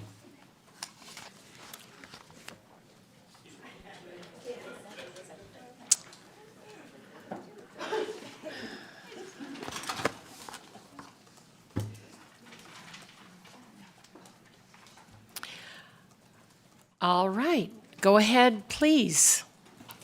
Thank you, Madam Chair. Good morning, Chair Don Loop and Chair Monroe Moreno, and members of the Senate Committee on Finance and Assembly Committee on Ways and Means. My name is Daniel Miller from the LCB Fiscal Analysis Division, and I will be presenting the Joint Subcommittee closing report for the Office of the Military. The Joint Subcommittee on Public Safety, Natural Resources, and Transportation has completed its review of the Office of the Military budget accounts for the 25-27 biennium. The closing recommendations of the subcommittee resulted in general fund decreases of $217,350 in fiscal year 2026 and $162,182 in fiscal year 2027. The following describes the recommendations of the Joint Subcommittee. For the Division of Emergency Management, budget account 3673, the subcommittee recommended approval of the governor's recommendation to transfer the Division of Emergency Management, inclusive of the Office of Homeland Security, to the Office of the Governor, contingent on the passage and approval of enabling legislation and additional general fund appropriations of $37,591 in each year of the 2025-27 biennium for costs as a result of the transfer. To establish and manage the Safeguarding Tomorrow through Ongoing Risk Mitigation Act revolving loan fund program, the subcommittee recommended approval of general fund appropriations as adjusted of $92,681 in fiscal year 2026 and $104,206 in fiscal year 2027 to fund one new contract position and associated expenses instead of a new state loan officer position as recommended by the governor, contingent upon the passage and approval of Senate Bill 39 or other enabling legislation. The subcommittee recommended approval of the governor's recommendation as adjusted of $16,701 in fiscal year 2026 and $9,810 in fiscal year 2027 to reclassify the classified deputy administrator position to an unclassified deputy administrator position. For the Homeland Security budget account 3675, the subcommittee recommended approval of the governor's recommendation to transfer out general fund appropriations of $147,523 in fiscal year 26 and $145,457 in fiscal year 2027 to the Department of Public Safety's Investigation Division budget account to transfer out one unclassified analyst supervisor NAIC manager position. For the Office of the Military budget account 3650, the subcommittee recommended approval of the governor's recommendation as adjusted for general fund appropriations of $126,980 in fiscal year 2026 and $304,324 in fiscal year 2027 to fund one new unclassified psychological health manager position and one psychological health clinical manager position to increase mental health support. For the Battle-Born Youth Challenge Program, the subcommittee recommended approval of the governor's recommendation to eliminate 11 positions in fiscal year 2026 and to restore 2 of the 11 positions in fiscal year 2027, for total reductions as adjusted of $950,478 in fiscal year 2026 and $800,044 in fiscal year 2027. In addition, the subcommittee recommended approval to eliminate 7 additional vacant positions that are not currently supported by federal funding, resulting in additional savings of $669,824 in fiscal year 2026 and $690,356 in fiscal year 2027. Finally, the subcommittee recommended closing the Office of the Military budget accounts as recommended by the governor with minor or technical adjustments. Budget account 3674, the Emergency Management Assistance Grants, budget account 3655, the Emergency Operations Center, budget account 3658, State Active Duty, budget account 3652, the Adjutant General's Special Armory account, budget account 3653, National Guard benefits, budget account 3654, the Patriot Relief Fund. The subcommittee provided fiscal staff with authority to make other technical adjustments as necessary, and that concludes the presentation of the Joint Subcommittee's closing report on the Office of the Military. Thank you so much. With that, I will ask if there are any questions on this particular item. Seeing none, I'll accept a motion. Thank you, Madam Chair. I move to approve the Joint Committee's closing report for the Office of Military and give fiscal staff the authority to make other technical adjustments as necessary. Thank you very much, Assemblymember Monroe Moreno, second by Senator Wynn. Any discussion on the motion? All those in favor say aye. Aye. All those opposed say nay. Motion carries. Thank you very much, and thank you, Mr. Miller. Next subcommittee report on the agenda is Department of Veteran Services, so I'll invite Mr. Hartz, who's patiently been waiting for his time in the sun. or snow as it is today to the table to present the Joint Subcommittee on Public Safety, Natural Resources, and Transportation's closing recommendations for the Department of Veterans Services. Thank you, Mr. Hartz, for being so patient today. And with that, when you're ready, you may begin.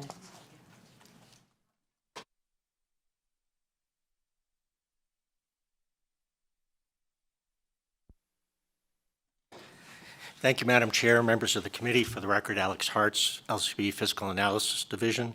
The Joint Subcommittee on Public Safety, Natural Resources, and Transportation has completed its review of the Department of Veterans Services budgets for the 2025-27 biennium. The following comments describe the more significant recommendations of the Joint Subcommittee.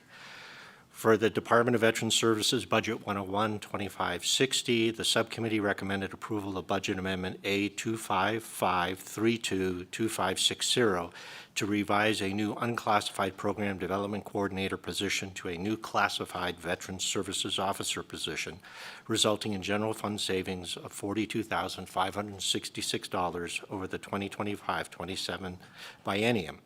Additionally, the subcommittee recommended approval of general fund appropriations totaling $186,701 over the 2025-27 biennium for one new management analyst position to improve the department's financial management. To increase opioid and other substance use disorder treatment services for veterans, the subcommittee recommended approval of a transfer of $1.4 million from the Fund for a Resilient Nevada over the 2025-27 biennium. Lastly, to improve the transparency of the department's use of the gift account for veterans, which is established in NRS 417.115, the subcommittee recommended that fiscal staff include the department's use of the gift account for veterans for ongoing and temporary costs as a budget issue to be presented to the 84th or 2027 legislature's money committees, and recommended the issuance of a letter of intent directing the department to provide more specific programmatic and cost detail information in its annual reporting to the Interim Finance Committee pursuant to NRS 417.115 sub 6. For the Southern Nevada Veterans Home Account 101-2561, the subcommittee recommended approval of patient collection revenues of $157,841 over the 2025-27 biennium to fund the costs of one new personnel analyst position. Additionally, to restore an existing position that had been incorrectly left out of the governor's budget, the subcommittee recommended approval of Budget Amendment A25591-2561 to continue the management analyst position funded with $259,074 in federal VA per diem reimbursement revenues. Lastly, the subcommittee recommended authority for fiscal staff to make necessary technical adjustments and recommended closing the following Department of Veterans Services budget account as included in the executive budget. The Northern Nevada Veterans Home Account, Budget Account 101-2569. Thank you, Madam Chair. Thank you very much, Mr. Hartz. Any questions on this item? Seeing none, I'll accept a motion. Thank you, Madam Chair. I move to approve the Joint Subcommittee's closing report for the Department of Veterans Services and authorize staff to make any technical adjustments necessary.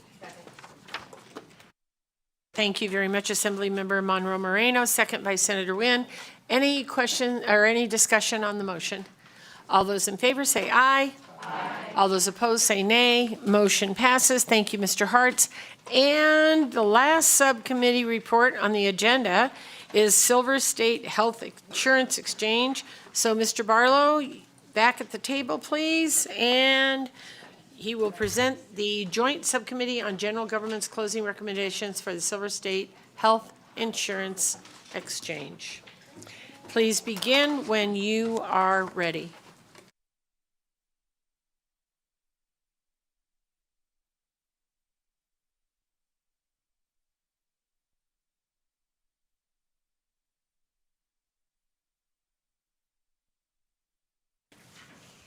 Thank you, Madam Chair, members of the committee, Assemblymember Anderson. Much like our subcommittee, it appears that I've been able to clear the room, so They saw us Small coming back up. victories, small Yeah. victories.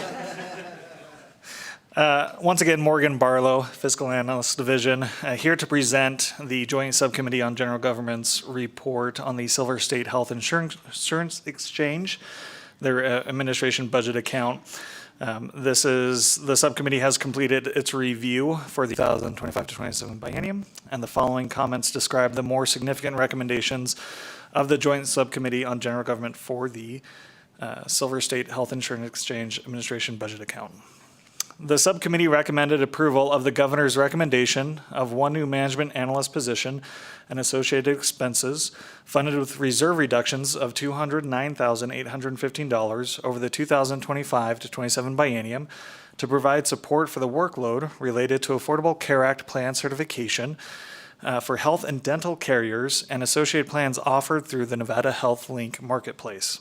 Additionally, the subcommittee recommended approval of the governor's recommendation of one new health program specialist position and associated expenses funded with reserve reductions of $170,150 over the 2025 to 27 biennium to act as the agency's dedicated tribal liaison to the 28 federally recognized tribes within Nevada and support the Tribal Partnership Program.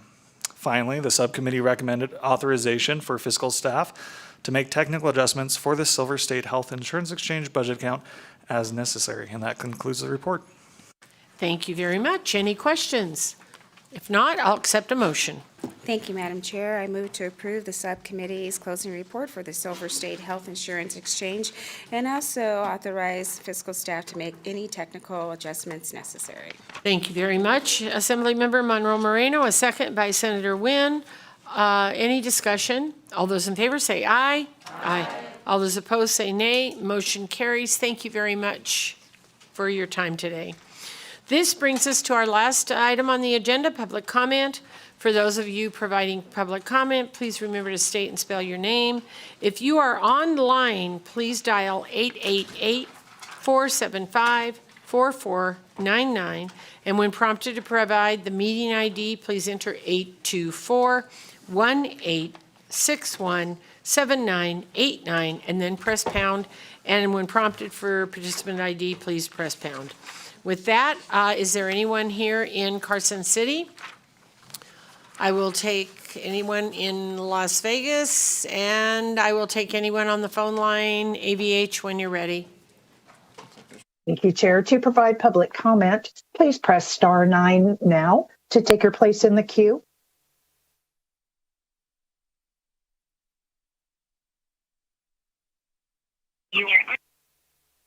Good morning, Madam Chair and members of the hardworking committee. This is Dora Martinez, and we just want to say thank you for all that you and every one of you do to be there on the weekend. Please try safe if you're traveling, and I hope you all have a chance to taste the Jaeger donuts. It's a good donut day today. Thank you. Bye. Thank you very much for joining us. Any additional callers on the line, AVH? Chair, there are no additional callers at this time. All righty, so that completes our agenda. I'd like to thank everyone for being here on a Saturday morning. I believe Chair Monroe Moreno is having an Assembly Ways and Means meeting in this room at 11 a.m. in 4100? No, 37. Okay, got it right. So thank you very much for all of you for being here, and this meeting is adjourned.